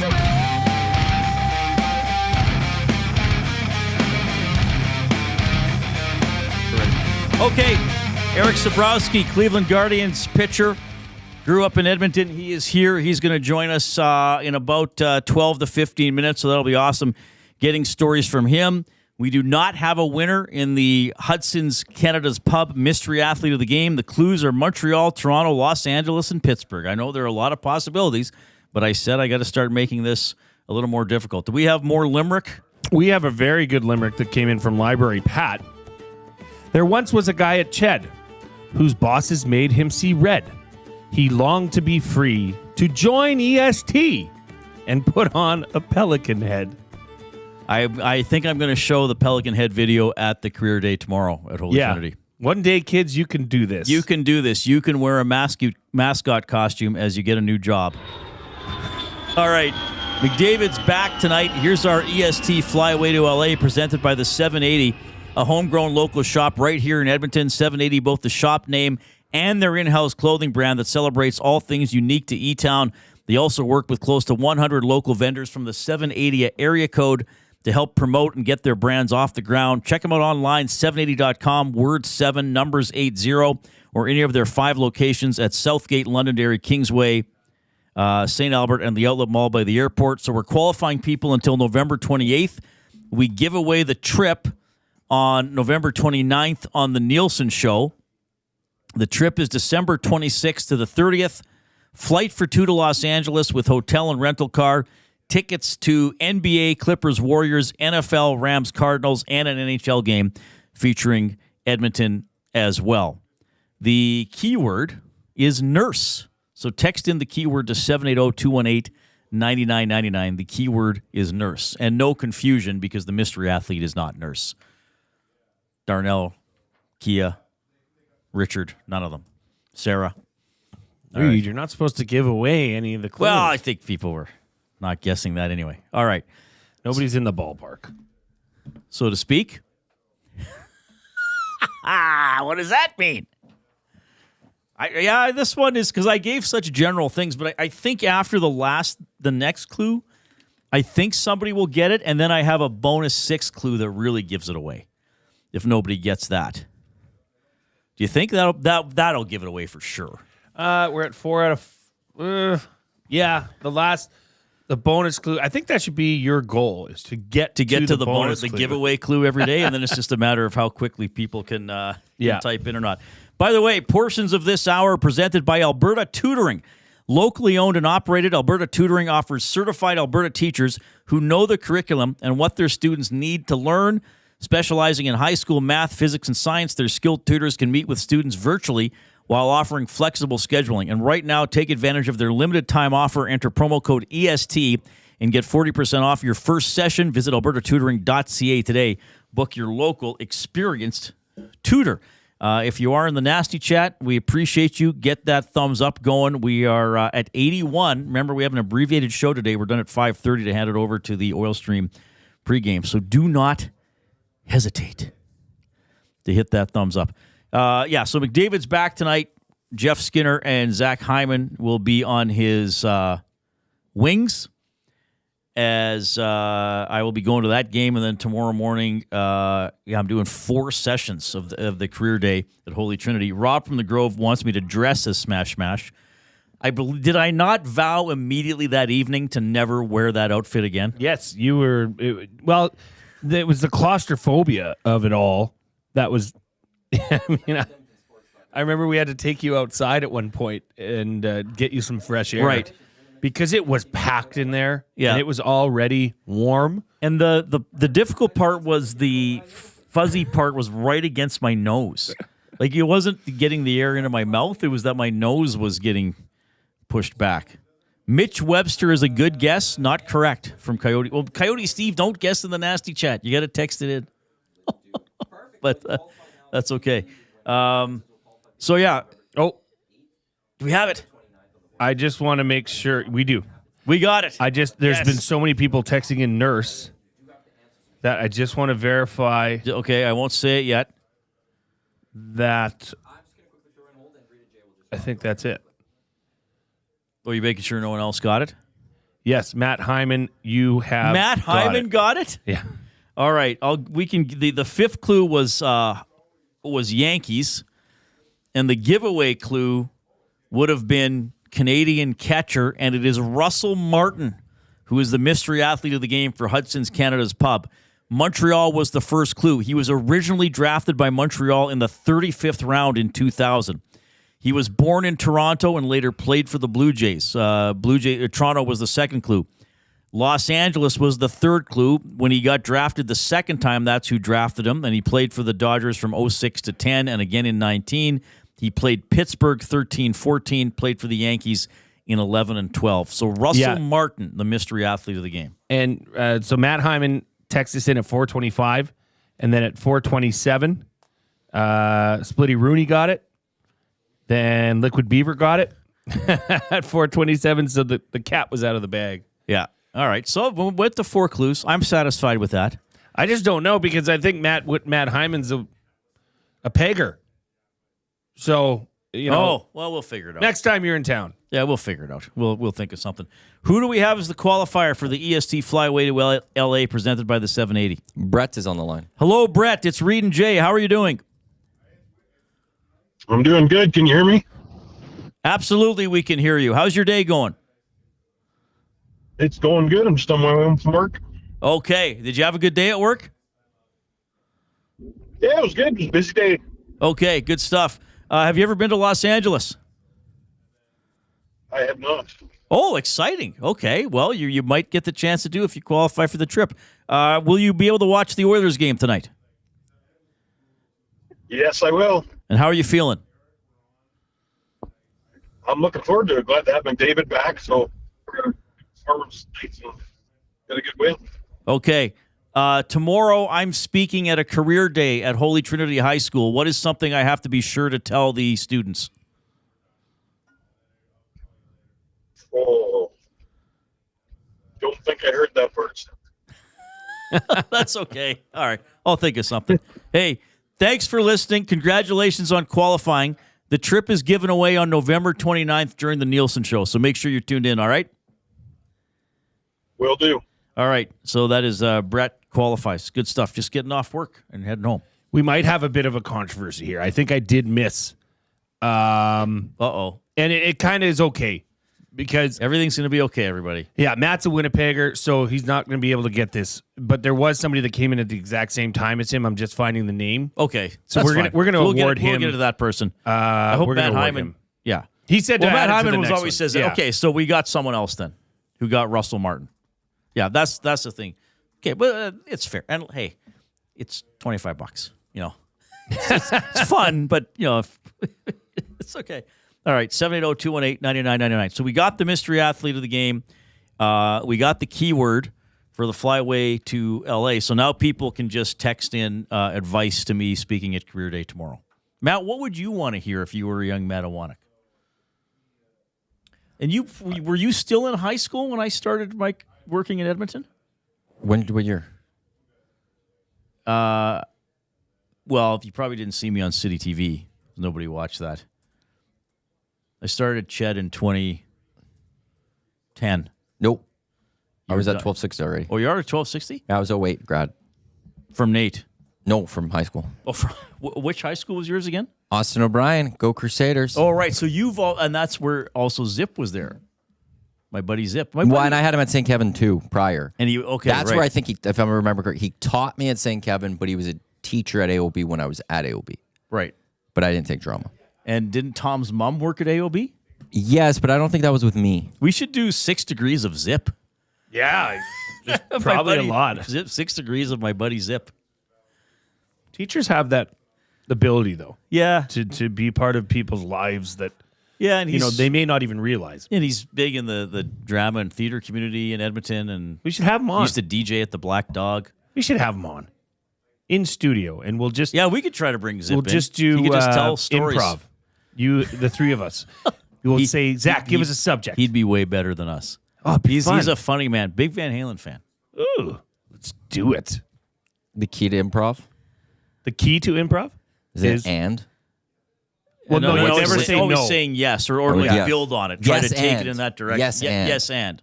Yeah. Hey, Matt, are those potatoes on your desk? Yes, and. They're for sale. How much do you want to buy them for? Oh, I'd give you $1 a pound. I was thinking more like $58 a pound. How's that sound? This is how this cast of Dallas warmed up.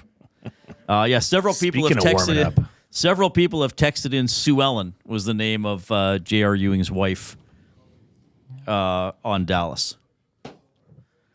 As Bobby Ewing was not dead for a season. It was a dream of his wife, Pam. I believe it was Pam, played by Victoria Principal. May I ask a question of Jay, if you don't mind? Yeah. Yes, you can, Matthew. Why do you have a catcher mitt? Of all them, why do you have a catcher's one? Not a lot of people have catcher mitts. I used to be a catcher. Interesting. Yeah. But oddly enough, my brother-in-law, he talked to me because he wanted to get the girls all baseball gloves for their birthday last year. And he says, well, they're going to need somebody to throw to, so I'm going to get you a glove too. And I said, oh, cool. Give me a catcher's mitt. And That's why I have this one. Well, you're a good athlete. It's a nice mitt. I didn't think you were going to bring on the full mitt. Yeah, I really want Eric to just lay one. Well, maybe you guys can go out in the street and he can pitch to you from 60 feet No, away. inside, because think of this: if it goes through a wall, it'll just add to the lore of Erik Sabrowski. And then when you break a hand, there's WCB. I'm wearing a catcher's Dusty's mitt. not here, or it hits you in the head because you don't catch it. WCB complaint. We got to file that. Dusty comes back and goes, "What are you doing, you guys? We got to deal with that." By the way, that's buying or selling for Damon Bunting, a consistent top-producing realtor in Greater Edmonton and among Western Canadian RE/MAX realtors. He and his team would love to help you find that right home or make the move from your current home.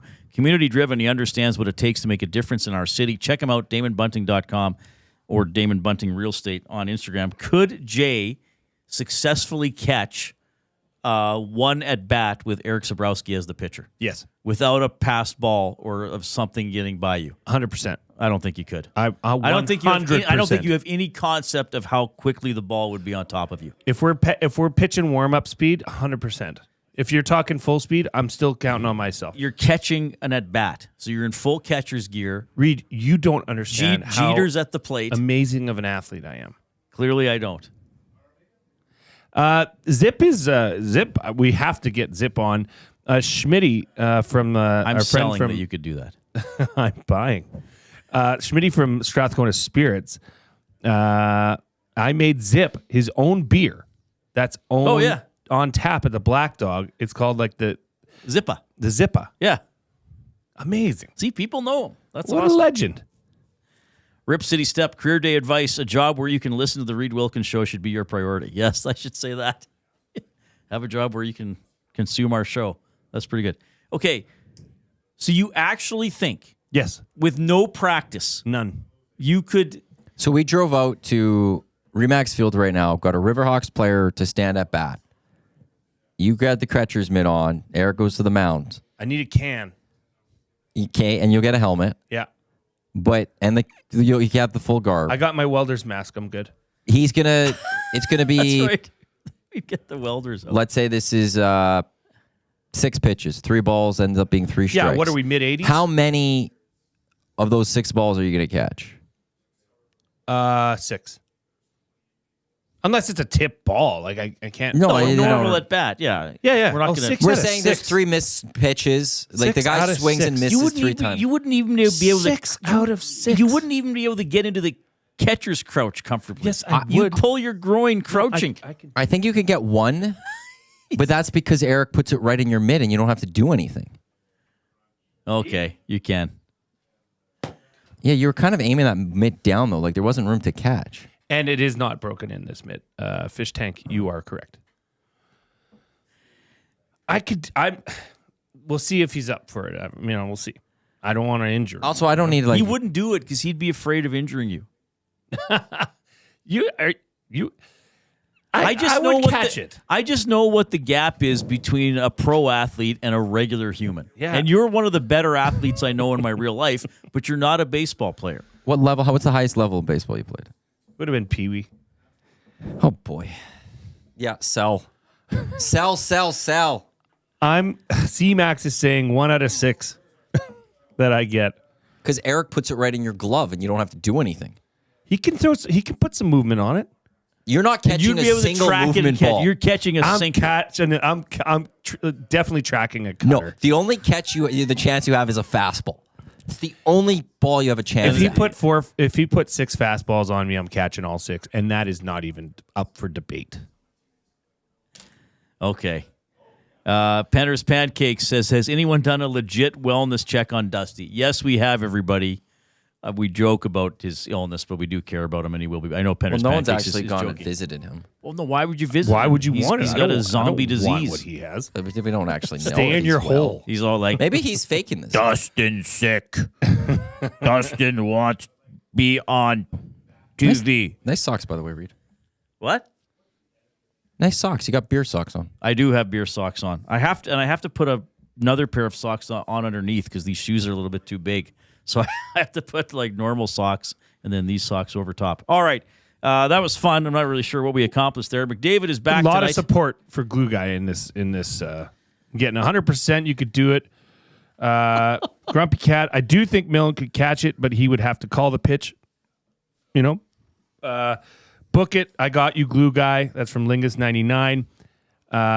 Derek V, I'm giving Jay a 50% clip at best, 3 out of 6. Yeah. Grumpy Cat says, I would pay to see Milne track and catch a curveball. Thank you. Yeah, and Ro Nelson, even before seeing Jay's catcher squat, I believe in Jay Milne's confidence. 6 out of 6. Big Slam Nasty says, pump for Sabrowski, FX alum and total beauty. Ask him what his handicap is, then ask him what his actual handicap is. This is going to be fun. We're going to be fired up for Gemco with Guardians pitcher Erik Sabrowski. Edmonton Sports Talk, your clear choice for Edmonton Sports.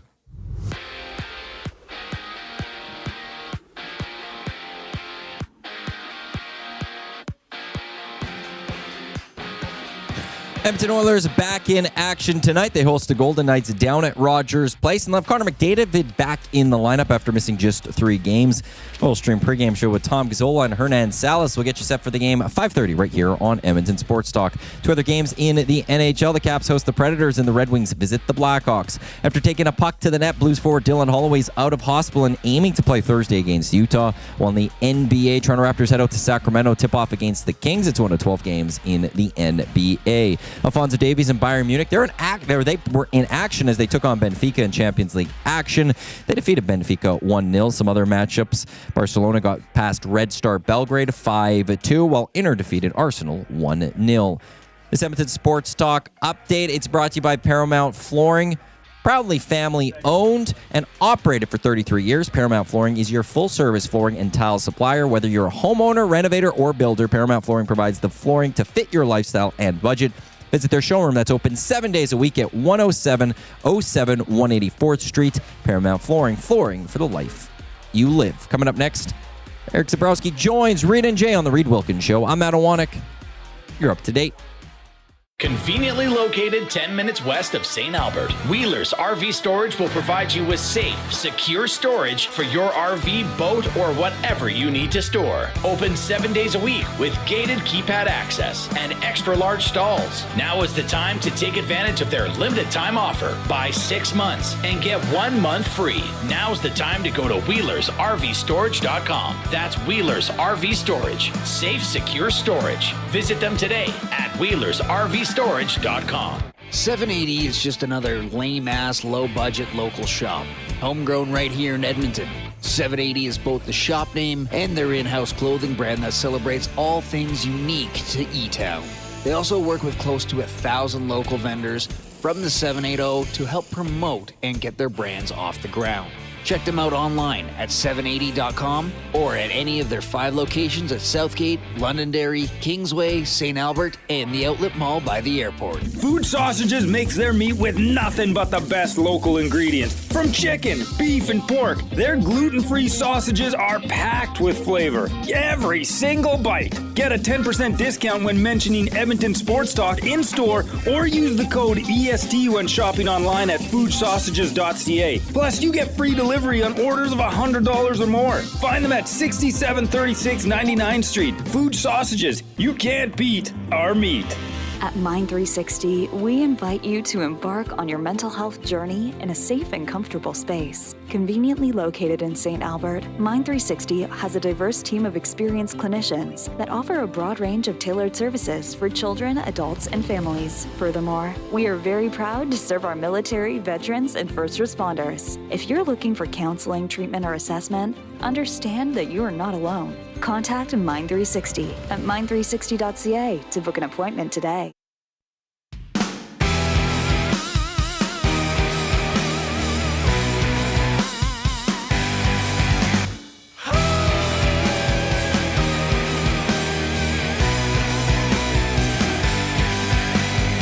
All right, we are fired up for this next segment for Gemco Fireplaces, proudly serving Edmonton and area for 45 years. The authorized dealer for Napoleon fireplaces. Whether it's gas or wood burning, look no further than Canadian-made Napoleon fireplaces. All the Napoleon products you need available at Gemco, 9281 50th Street. I know a lot of people are fired up for the McDavid return tonight. That should be on the list, but we're fired up to have Cleveland Guardians pitcher, Edmonton's own Erik Sabrowski in studio. Erik, how are you doing? I'm good. Thanks, guys. Yeah, I think we got to pull you right in. Sorry about that. Thank you very much for coming by. Quickly, I first talked to you in person. You were pitching for the Prospects, right? You got drafted, and I went to the field, and I actually think we stood in the dugout and did the interview, didn't we? That sounds and right. But that was the Padres that drafted you, right? It was. And then did you re-enter the draft, or was it the Rule 5 draft? What was it? It's called the Rule 5 draft. It's a minor league thing, so teams can't really hoard players. Right. Okay. Yeah. All right. But since now and then, man, you've been through a lot. Before we dive into some of the specifics, can you just talk about your perseverance and getting through all the bumps in the journey? I think I'm a product of the people I place around myself, and I have, an amazing fiance and an amazing family, and just an awesome support staff who, help me get through the day to day. Yeah, that's awesome. Yeah, it's just crazy to know that you've got a player from Edmonton that's pitching in the big leagues. When did you first discover baseball, and when did it become something that was just more than, hey, you're going to play baseball and little league, or you went to play rep ball or whatever they call it now? At what age were you when you discovered that this is a passion and this might be something you can take further to the next level? Well, I grew up watching the Jays on TSN. We had the Trappers. I'm sure I went to a few of those games when I was younger. And it was just, I liked playing catch with my dad. We would go to this park. We lived in Patricia Heights. And we go hit baseballs in the park till dark. And, it was at that time he maybe thought I'd be a hitter one day, but pitching was a little later. But it was something that always interested me. And when I was 14 is when I kind of decided, I love baseball. This is what I want to, I want to hopefully play college baseball. And it was something that I dove into full time. Was it hard to, sorry, Jay, was it hard to see that path, though, being a Canadian, and I guess a Northern Canadian, just to an extent, because it's not like, oh, I want to play in the NHL and there's a team in my town and Lee Fogelin or Charlie Huddy lives down the block, or whatever. Was it hard to picture how you would get from Edmonton to the big leagues when you were that age? Well, the big leagues weren't really in sight till I probably got to college, but it was just about trying to get to the next level. I played AA through I think it's 13U now, Pee Wee, and then it was how do I get to play AAA? And then when I got to AAA, it was, oh man, the Edmonton Prospects play in my backyard. That would be cool to play for, and then so on and so forth to to college and then getting drafted. Yeah. Now, as a young guy, I know when you're throwing it around and you're screwing around with your buddies and you're throwing the baseball, and everybody's trying to trying to get some movement on the ball, and you're like, oh, it moved, but for you, what was the progression of pitches? Did you start with just a straight fastball and then move into a curveball, or how does that work when you're growing in your sport? Well, I think when I was playing Mosquito and Pee Wee, the rules were fastball changeup only. So I guess to protect arm health. Like a curveball at that age? Probably not. Right. If I wanted to, it wouldn't have done much. And then it was, fastball changeup, and then you get into the higher levels, and it was, you should probably add a breaking ball. And that's kind of when I figured out I had a pretty decent curveball. Okay. Let's do the grips now. I know you pitched at Yankee Stadium and all that kind of stuff, and in the playoffs. Where do I need to show this? Okay, well, just for the people on YouTube, you just hold it up. Sure. I know if you're listening on TuneIn or iHeart, it won't be. We'll try to describe it. So, how do you grip the ball for a fastball? I just hold it across the seams, kind of right through here. That's where my pressure is. Okay. And my thumb is tucked underneath. So, quick story. Yeah. When I was working at City TV, Ryan Jesperson, I don't know if you know him. Yeah. We went to the Edmonton Capitals. Yeah. And they said, show us how to throw a pitch. And the pitching coach said, hardly put any pressure on the ball. And he had me hold it like this, just with the tips and just on the bottom. So that's not how you would ever do it. He was messing with you. He was screwing around with us? us? Okay. Absolutely. Okay. There's not a pitch that gets thrown like that, unfortunately. Unless he thought we were so you were maybe not so advanced. Yeah. Maybe you were too advanced to throw in a fastball. Yes, thank you. So in your toolbox, what are your top, let's say, 3 go-to pitches? Well, I only throw 3. That's the beauty. That's the beauty of being a reliever. They're all good. Yeah. I don't need too many. I like to think they're all good. Thank you. Some days they are. Some days they're not. So you got a fastball. Yeah, a slider and a curveball. Okay, this is a great question. What the heck is the difference between a slider and a curveball? A curveball is going to have more vertical drop. So it's going to go down more. Okay. And a slider is usually going to have a little more horizontal movement. It's going to be straighter. It's going to have less drop, but it's going to more like move like 4 or 5 inches towards your glove. Whereas a curveball is going to drop, 10, 15, depending on how you throw it, and be a little more, for me at least, a little more straighter. It's going to go straight down versus kind of sweeping to the side.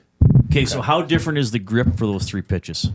So, like we said, the fastball's here. Fastball's like that. Okay. Then my slider, I just tilt it. And when I throw it, I try and think about ripping down on it and just creating spin like this. Okay. Kind of like a bullet. All right. And the bullet spin allows it to, stay straight for 40 feet and then start sliding. I guess that's why they call it a slider, right? Okay. Yeah, we got you. And then my curveball, I put my finger on this seam here, and I spike my finger. Oh, so you're in. So he's holding his index finger almost like with the nail, digging your nail in. And for me, I found that the spiking it versus having just both fingers there, I'm able to throw it with more depth. Oh, okay. And so So pitching's all about having a separation in how your ball moves. Okay. And so my fastball goes straight like this. I want my curveball to go down off of that. Things like that. Okay, so when you're on the mound, you're getting the signals from the catcher.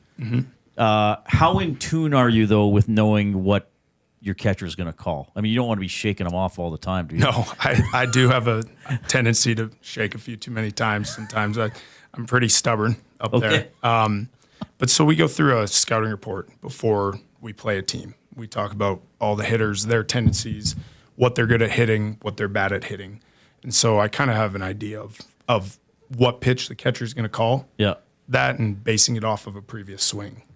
Oh, right. So usually you guys know the progression or what he may be hot or cold on as a hitter that day. Correct. Okay. So, but if you shake off a catcher, does he ever put down the same sign and be like, Sabrowski, I want you to throw this, baby? It's happened before, yeah. Yes. It's happened before. And then are there dugout conversations after?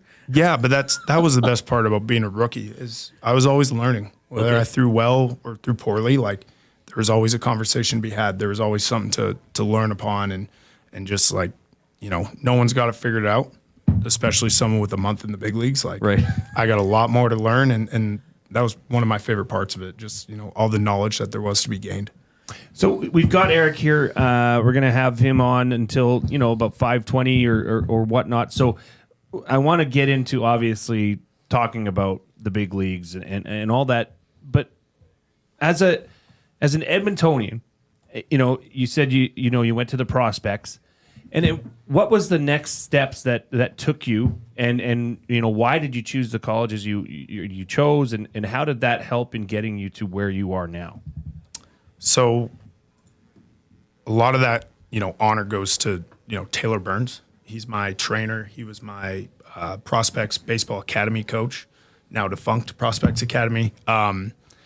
He was the one that kind of, shaped me to be who I was as a baseball player. And he was the one who was making the phone calls for me to junior colleges all across the United States, saying, we think this guy can play for you, this and that.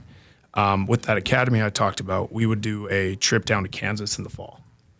And during that trip, we would scrimmage a bunch of the junior colleges and, with the hopes of the, 12th grade and gap year guys getting a scholarship out of it.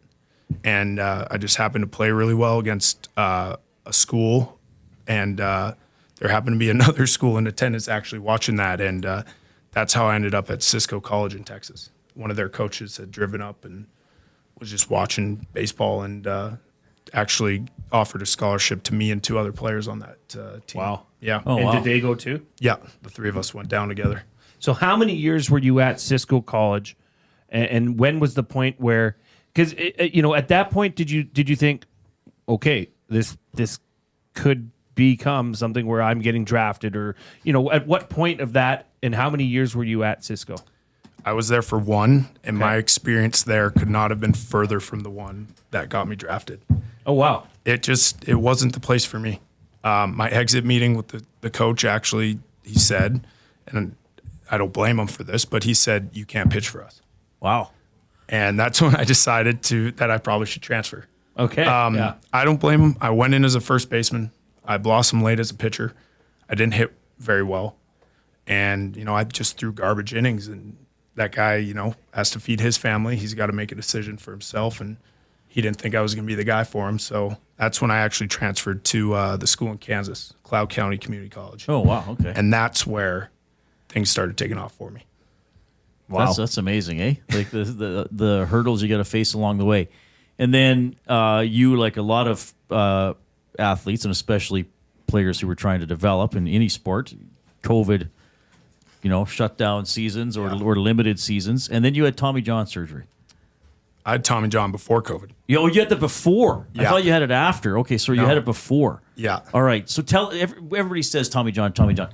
Tell me about how you knew you needed it and what you went through and all that kind of stuff. Well, I didn't know I needed it for probably a month or two. Okay. It was my second last start at Cloud County, and I was throwing fine, and I threw 6 or 7 quality innings, and then it was the next morning I just woke up and my arm was just stuck. No way. Yeah, and I was like, oh, this ain't great. But, bless that staff, but especially the training staff, but we didn't know any better. Threw my elbow in some ice and, did that all week. And then 6 days later, I was starting again. And that's when I noticed something was probably wrong. My velocity was way down. My feel for the ball was way down. But nothing really hurt, so that was the weird part. And then through that start, and then we made the decision for me to not throw in playoffs. Okay. I was not going to help the team. We had 3 better options than me. And that's kind of when the mystery of my elbow started. Because I was still throwing, trying to stay ready for the draft, but I couldn't throw the ball very hard for what I was supposed to. Okay. But again, nothing hurt. Saw a doctor, got an MRI, nothing's wrong. Gave me a bunch of anti-inflammatories, nothing was wrong. Or that helped, get my range of motion back. But we didn't really know what was going on until after I got drafted. And it was when I met with the Padres doctors, and they had a little bit more, knowledge with elbows and maybe a better MRI machine. I don't know. But that's when, about a month after I got drafted, that's when they said, you need Tommy John. So how long did you not pitch then or throw? 2 months. Yeah. But you're not. How long till you were back to quote unquote normal? Oh, man. I got surgery in July of 2018, and I wasn't cleared until October of 2019. Wow. Over a year. Yeah. But a lot of you do the pitchers math. go through that, I wasn't right? going to make fun. No, but make myself an ass. No, that's okay. But a lot of pitchers go through that, eh? Like they Yeah, you just got to accept that it takes that long. It's a ridiculous amount of pitchers in the big leagues have had it. Yeah, it seems like it's something that is now becoming, like if you're going to pitch as a profession, that's inevitable, like almost like that, would you say? Yeah, and I think that's just a product of, you tell a guy, hey, you throw 92 right now. You could probably throw 95 with some tweaks, but your, risk of injury goes up 10%. Not a single guy is going to turn that down. Yeah. It's just we're probably getting to the point of maxing out what the human body might be able to do. Right. And we're just putting so much stress on that. It's such a tiny ligament in your elbow. Yeah. So much stress on it. But now sometimes it it never happens. go wrong again, right? Incorrect. Okay, that's bad. I've had Tommy John twice. Yeah, okay, I was wondering about that. Yeah. Okay, so that's why. So was there a Tommy John after COVID? There was. Yes. Okay, that's what I'm sorry. That's No what I was worries. thinking of. I forgot about the one before. Yeah. Okay. So you had to go through that twice then. I did, And yeah. was it also a 15, 16-month recovery? Yeah, the second one I got in October of 21, and I didn't pitch in a game till May or June of 23. Whoa. Yeah, it was You must have the been going second nuts. one. The second one, you don't start throwing, like even playing light catch, for an extra 2 months, because it's your second one. You probably want that one to work. So going through this process and you're drafted, like you said, by the Padres, and then right after that, they realize you need Tommy John. What does that feel like? Because there's a lot of pressure on you as a draft pick. You want to perform well. You want to move up the ladder with this organization. Then to have one Tommy John and then to have it again. How is that to deal with emotionally for you as a competitor to be on the shelf? Well, I'm very lucky that I got about 2 months of high A ball in 21. If I hadn't, I threw pretty well. I figured, man, I can pitch in professional baseball. Like, not thinking big leagues yet. I'm just thinking, like, maybe I can make a career of pitching in the minors. If I didn't do that, I probably wouldn't have even got the second one. Because it was just like, who wants to look at another 15, 16 months of not doing it, just sitting in Arizona baking, and because that's where the spring training complex was, right? You spend another summer at 120, you can only do so many of those. But yeah, I'm just, the way it worked out, I actually consider myself lucky. Yeah, no kidding. I know a few guys who got one surgery and never even got to pitch in a game again, and I know some guys who kind of had a similar thing as me. Get it done once, and then immediately have to get it again, and that's usually a career ender. All right, you're going to stick around for another segment because we want to talk about getting called up and pitching in the playoffs and all that kind of stuff. Erik Sabrowski joining us in studio. If you have a question for Erik, send it in. 780-218-9999 or throw it into the nasty chat. We'll try to get to as many of those as we can, and we got a bunch of questions for him as well, and he's probably excited for McDavid coming back to the lineup this evening too. Yes, I am. We'll have a break and a sports update first. Get all the latest news and takes on everything Oilers with Dustin Nielsen and Tom Gazzola on the Oil Stream. Live at noon, Monday, Wednesday, and Fridays. Only on EdmontonSportsTalk.com. UFC lives at the Canadian Brew House with the most TVs, great food and drinks, and the perfect party atmosphere. There's no better way to experience UFC 309 on November 16th. Since 1952, William Huff has been the heartbeat of Edmonton's advertising world. From humble beginnings to a citywide powerhouse, we've been the go-to for signage from print to design and installation. Partnering with Edmonton's top sports franchises and major events, we've helped shape the city's global reputation. Our secret? Unmatched customer service, decades of experience, and a passion for excellence we call the William Huff Advantage. Visit us online at williamhuff.com. You've always known GCL Diesel as the experts in diesel fuel systems, but did you know that GCL is also your source for turbochargers and turbo repair? As a turbo supplier for Garrett, Borg Warner, and Holset, GCL can provide genuine original equipment turbos at wholesale prices. Whether it's diesel, gas, natural gas, or performance, we can provide you with the turbo or custom repair you require. Turbo questions? We've got turbo answers. Visit us in the West End or online at gcldiesel.com. GCL Diesel, turbochargers, understood.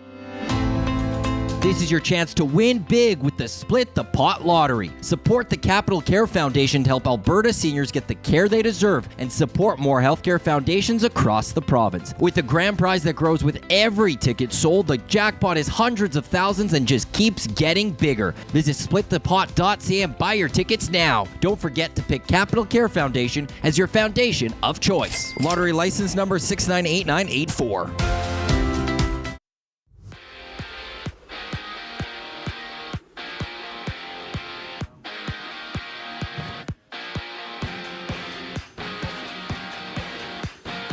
After only missing 3 games, Connor McDavid will be back in the lineup for the Oilers as they host the Golden Knights at Rogers Place. GCL Diesel Oil Stream pregame show with Tom Gazzola, Hernan Salas, coming up in just about 30 minutes time right here on Edmonton Sports Talk. 2 other games in the NHL. The Capitals, they're hosting the Predators, while the Red Wings visit the Blackhawks. After taking a puck to the neck, Blues forward Dylan Holloway, he's out of the hospital, and he's also aiming to return to play tomorrow against Utah.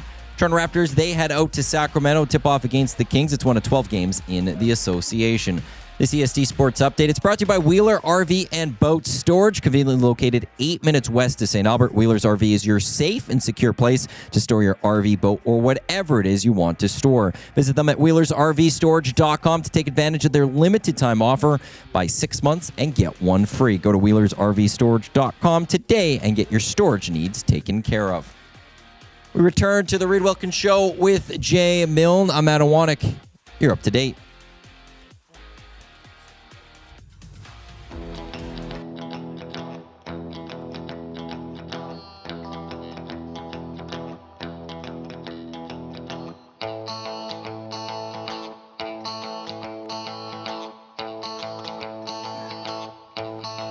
Okay, thanks a lot for checking out the Reid Wilkins Show with Jay Milne today. Erik Sabrowski, Edmonton native from the Cleveland Guardians in studio. Give us a thumbs up on YouTube as we're with you until 5:30. Then it's the Oil Stream pregame show. All right, Erik, we got a lot to cover here. Thanks for going over your journey and your surgeries and showing us how to hold somebody. So like, oh, Reid, you got trolled by that other pitching coach. 100%. I think that is what might be the funniest thing. To be fair, I may not even remember maybe it was more like that, and I don't even remember. Who knows? I'm not a baseball player. Good back pedal. Yeah, whatever. All right, so you got called up. Tell me about that moment. I was in a hotel room in Atlanta, Georgia, with my fiance and her dad, and we were just hanging out, playing some cards after a game, and my phone rang. And when I saw it was our manager, he doesn't normally call people, a couple hours after a game, so kind of figured what was going on and, just answered it. And it's as simple as, hey, man, you're going to big leagues, pack your stuff. You worked hard for this. Make sure you get in there early, shake Stephen Vogt's hand, have fun. Did you think you were close?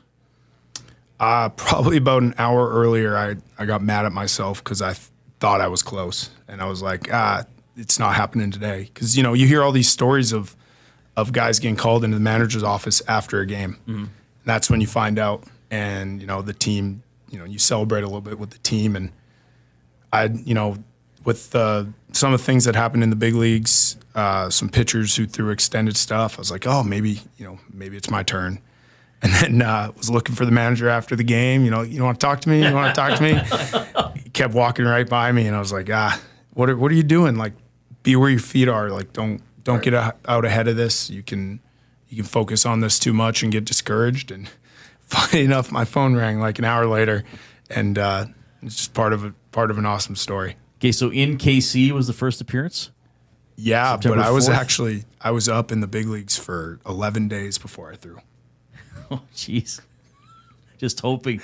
Yeah, warmed up a few times in Cleveland, didn't get in, and it was. Okay, so you finally get called into a game. September 4th at Kansas City. I think late in a game you guys lost 4-1. Mm-hmm. But nonetheless, what do you remember? Like, was there time to take it in, or did you just have to focus on your job? Yeah, so big league stadiums are a lot bigger than minor league stadiums.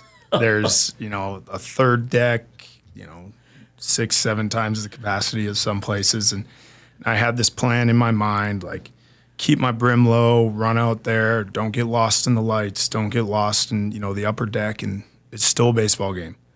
And I'm like halfway to the mound and I look up. Fortunately, I'd been to Kansas City a few times, like, seen a few games there, been on that field with a pre-draft thing, so it wasn't completely unfamiliar, but still it was, all right, it's go time. And I was probably a little too excited for my first pitch. I don't know if you saw that. I don't remember it. It went straight off the backstop, missed everything. Oh, was that okay?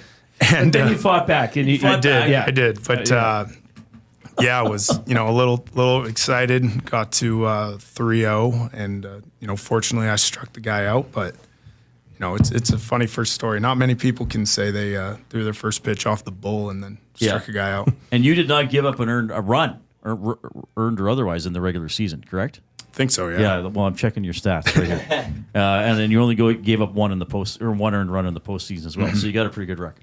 Well, and I mean, let's go there. Let's go there next. I mean, now you're in the MLB playoffs. Yeah. You're pitching. You're being called in. Now, did you feel, okay, I got this? Or is it still, even if you'd been pitching for the last 8 years, and do you think you'd have the same amount of nerves as you would going into the playoffs? I think it helped me that I had been so fresh of a call-up. Every game felt, like do or die for me. Every game was really excited for, and there was a little bit of nerves. So it wasn't too foreign being in the playoffs, just because I think I threw 8 times in the regular season. It pretty much felt like I'd thrown 8 times in the playoffs already, just for how jacked up I was myself. Well, and given the position, right? Mm-hmm. I mean, that's always go time. Yeah. When you're coming in and you're getting the call. Now, I gotta ask. I mean, when you go from the minors to the big leagues, this is the big leagues. This is it. Like, are there better selection of protein bars in the clubhouse? Is there private chefs at your disposal? Like, seriously, honestly, like, what is the big differences?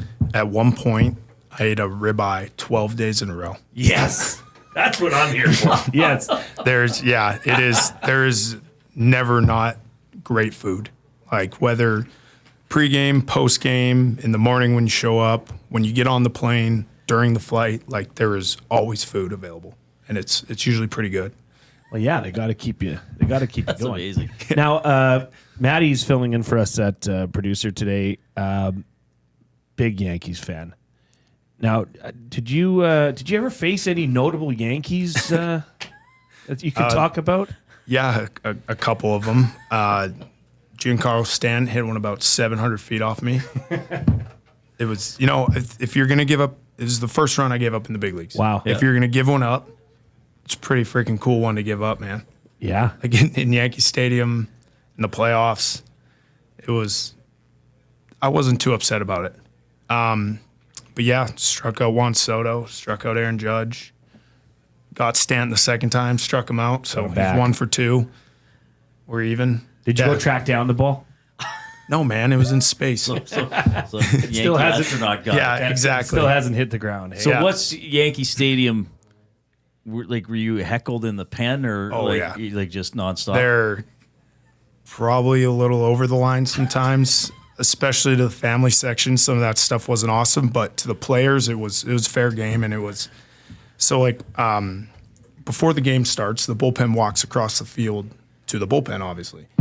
And I don't know if the Yankees do this on purpose or not, but our bullpen, Cleveland, we were the only people on the field, and 45,000 people were booing us. Right. And it was awesome. It was, they're not just booing me, but I'm like, man, they're booing me. Like, what's the line? They don't boo nobody's kind of thing, right? Like, it was so cool of like, I'm in the playoffs. I've made it.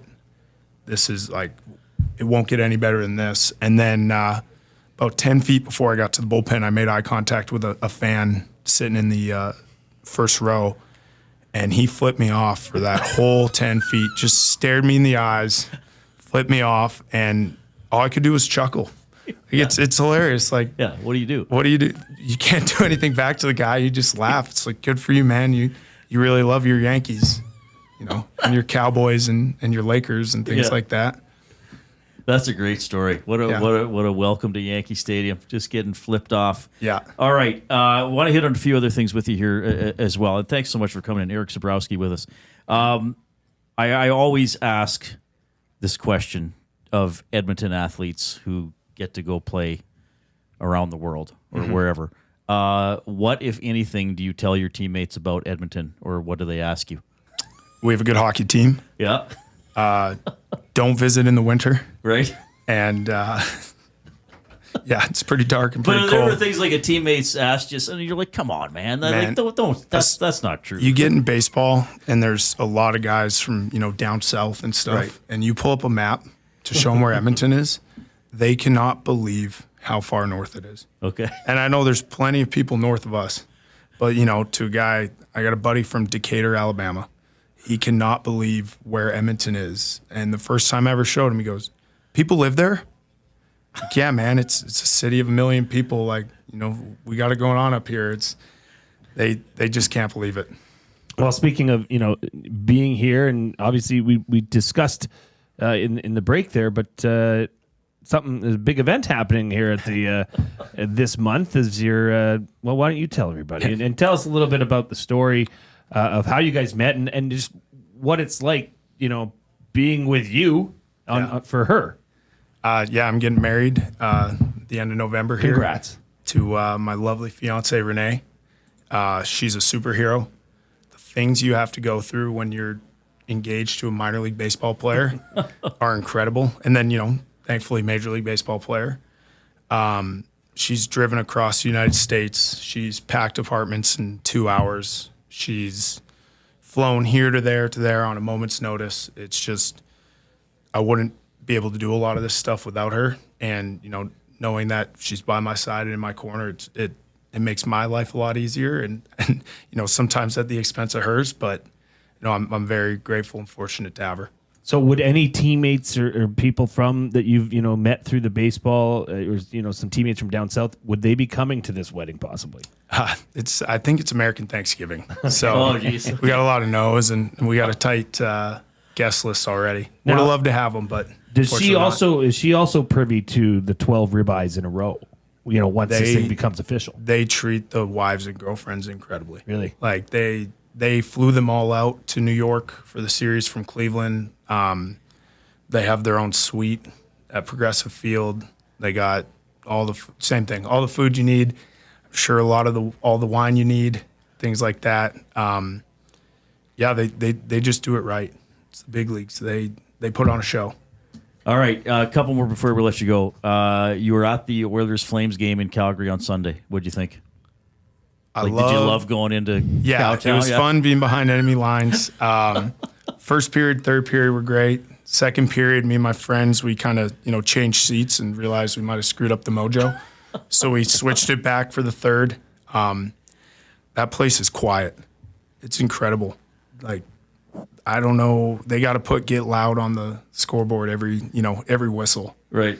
It was, I don't know. I don't think hopes are very high in Calgary right now, and that kind of makes me happy. Okay, so sorry, where were you pitching during the Cup run? I was in AAA. I was, in Omaha. I was in Columbus. Where else were we? I was in a few different places. So were you able to fall? Like, what was it trying to be an Oilers fan while you're mid-season and places that maybe don't watch a lot of hockey? Watched a lot of third periods. Right. That's about it. I was in Worcester, Massachusetts. Threw a ball up to a kid so he would tell me the score.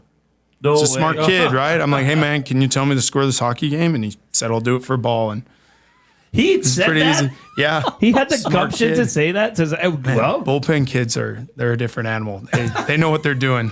They are incessant sometimes, but it's fun. Do you have enough tenure to where you get your own, you get the song when you get called onto the field? No, not yet. Not yet. At what point does that, become where you can ask for that? I'll let them come to me with that. Okay, now I don't want to, jump the gun. So when they do, because you're moving in the right direction, things are going well. What is the song that Erik Sabrowski comes out to? Oh, put me on the spot. Probably some sort of hard rock, something that gets me going a little bit. If I have to pick one off the top of my head, I'll go like "Animals" by Nickelback. Nice. Oh, okay. Yeah, just some good guitar, fast paced. Maybe get the crowd going a little bit. That's what I'm looking for. I like that. Reid is a big Def Leppard guy. I am. Himself, okay. I don't know if he's I've heard of them. I'm pretty old. Seen some of their music videos. Yeah, they got music videos. Yes. Yeah, they're in black and white, right? Yeah, most of them are in black and white. That's great. Okay, so I know I asked you this off air, but I'm always curious about this too. Off-season training, how active or throwing are you right now? Not throwing yet. I'll start shortly. The biggest thing that for me I focus on in the off season is regaining strength and mobility that was lost, throwing 75 innings during a year. Oh, okay. And near the end, I do my best to work out twice a week during the season, but especially near the end of the year, the frequency and intensity probably drops off a little bit. I tell myself to stay fresh, or that's my excuse. Yeah. So it's go time. It's getting back after it, and only have 3 months before I got to be throwing to batters again. So it's short, but it's important. So you're 6'4"? Sometimes. So most of the time? 6'3". 6'3". Yeah. And what's an ideal playing weight for you? I guess 240. Yeah. 235, 240. Depending I'm not fooling anyone. I'm not a small guy, but. Right. It's mass equals gas. That's what you tell yourself. Throwing heat. Yeah. Need some size. Well, speaking of throwing heat, we had a discussion here earlier. And, if you were to gas me 6 fastballs, controlled, no movement, say, do you think I could catch all 6 of them? Well, I'd have to hit your glove 6 times in a row. Which I don't know if I can do that. Sometimes you get lucky and the batter swings and misses, and you missed your spot by a foot or two. What kind of what's the highest, the fastest pitch you've ever thrown? I've gone up to 96 before. Wow. Yeah. I couldn't even react, hitting or catching. I'd just be like, "Oh, that was the ball." Catching, I'd probably be injured. Well, I guess we'll never know because I don't want to hurt him. Okay. So yeah, I'm fragile, man. Through this right now, I'm up for the challenge, Eric, as you know. But safety. I appreciate first. your patience. Yeah, we'll get you next time. Yeah. You gonna watch the game tonight? You got time? What are you? I am gonna watch the game tonight. Yeah. Looking forward to it. All right, big boost getting McDavid back. I hope so. Should be. Might be a little soon, but it's all when you can get the best player in the world in the lineup. I think you're doing something right. Eric, we'll first of all the best with your wedding later this month. We'll have to try to maybe talk to you in January or something before you head back to the States, because I know it's probably be hard for you to do stuff in season. Mm-hmm. But this is an absolute honor to have you in. I think you're a great local success story and an inspiration. I mean, not just to young baseball players in Edmonton, but to any kid who's dreaming big about a career in sports. So thanks for sharing your story, talking about getting called up, talking about playing the Yankees. This was an absolute blast. Thank you for having me. All right, we got a sports update with Matthew Iwanek.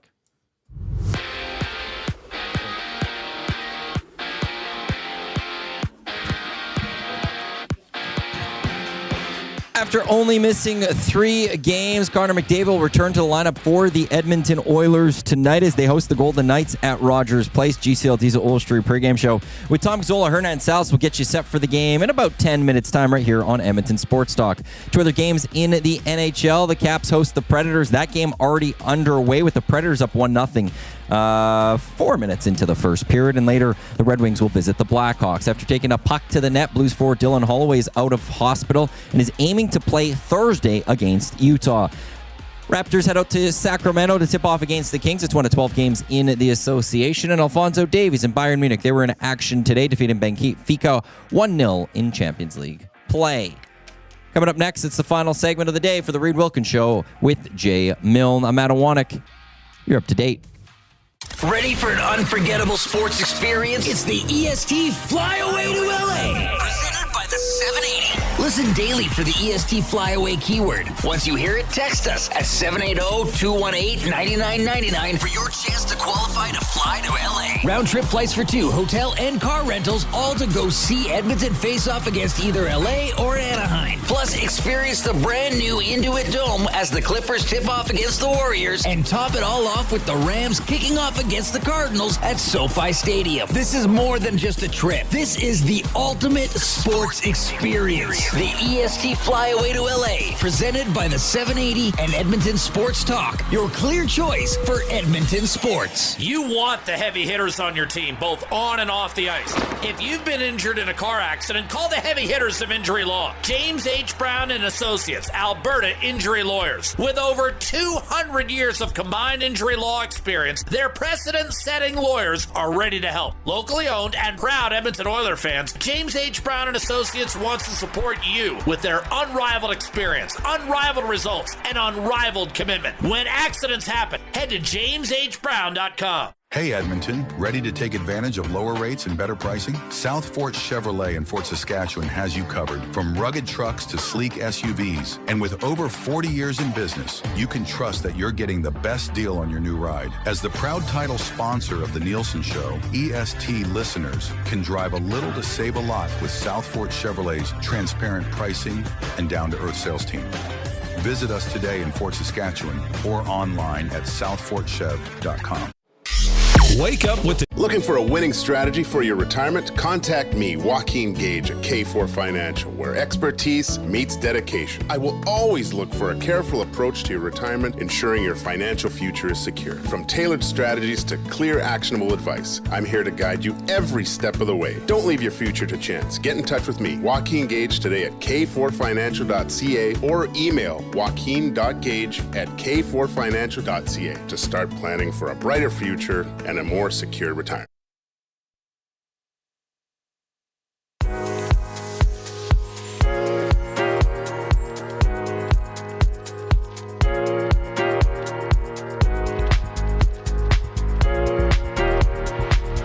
All right, great stuff with Erik Sabrowski from the Cleveland Guardians. Grew up in Edmonton, residing in Fort Saskatchewan. in the offseason. Incredible stuff. Portions of this hour, by the way, presented by the Canadian Brewhouse. NFL lives at the Canadian Brewhouse. Thursday night football, your chance to win a trip to an NFL home opener of your choice. $1 off tankards of Bud Light and Budweiser. Details at thecanadianbrewhouse.com. They're calling for interview of the year, Reid. That was something else. And we're up over 100 likes on YouTube. Great day. McDavid's back. We're handing it over to the Oil Stream pregame show in a few minutes. So much in there. So I said you had Tommy John after COVID. And he was like, no, before. And then I was like, okay, so you were fixed. And then he was like, no, I had Tommy John after. I did have it after COVID. So he's been through a lot. Incredible story about making his debut and pitching in the playoffs and following the Oilers. Like, that's a great story, getting the ball boy to get the score of a playoff game. Good on the ball boy for negotiating. Give me a ball. Yeah. Hilarious. Just a great guy. Yeah. And, it's funny because you hear him speaking and, we talked off air. And that's an Edmontonian. Yeah. You know what I mean? Like, that's the definition of an Edmontonian. Good person. His fiance is from Fort Saskatchewan, so I just wish the best for him in his future endeavors because he deserves it. He's put in the time, and you heard the story. I mean, keep trying, keep going. Yeah. I mean, the prospects thing where they went down to the States, and there was happened to be a team there from Cloud College. Well, next he's there, and then so how he got to where he is just perseverance. Yeah. He just turned 27 on Halloween. We should have wished him a happy birthday. So he debuted in the majors as a 26-year-old. Now, baseball, the timeline can be different depending on the players, but I mean, he made a great point. Some pitchers, if they were told you got to get Tommy John again, they might say, I'm not sure it's worth it to pursue this profession anymore, but he's stuck with it. Well, in some organizations, they might say, is his damage goods. This is his second one, Yeah. So there was, and you could just understand or hope to understand how hard that would be mentally to persevere through that. Yeah. Yeah.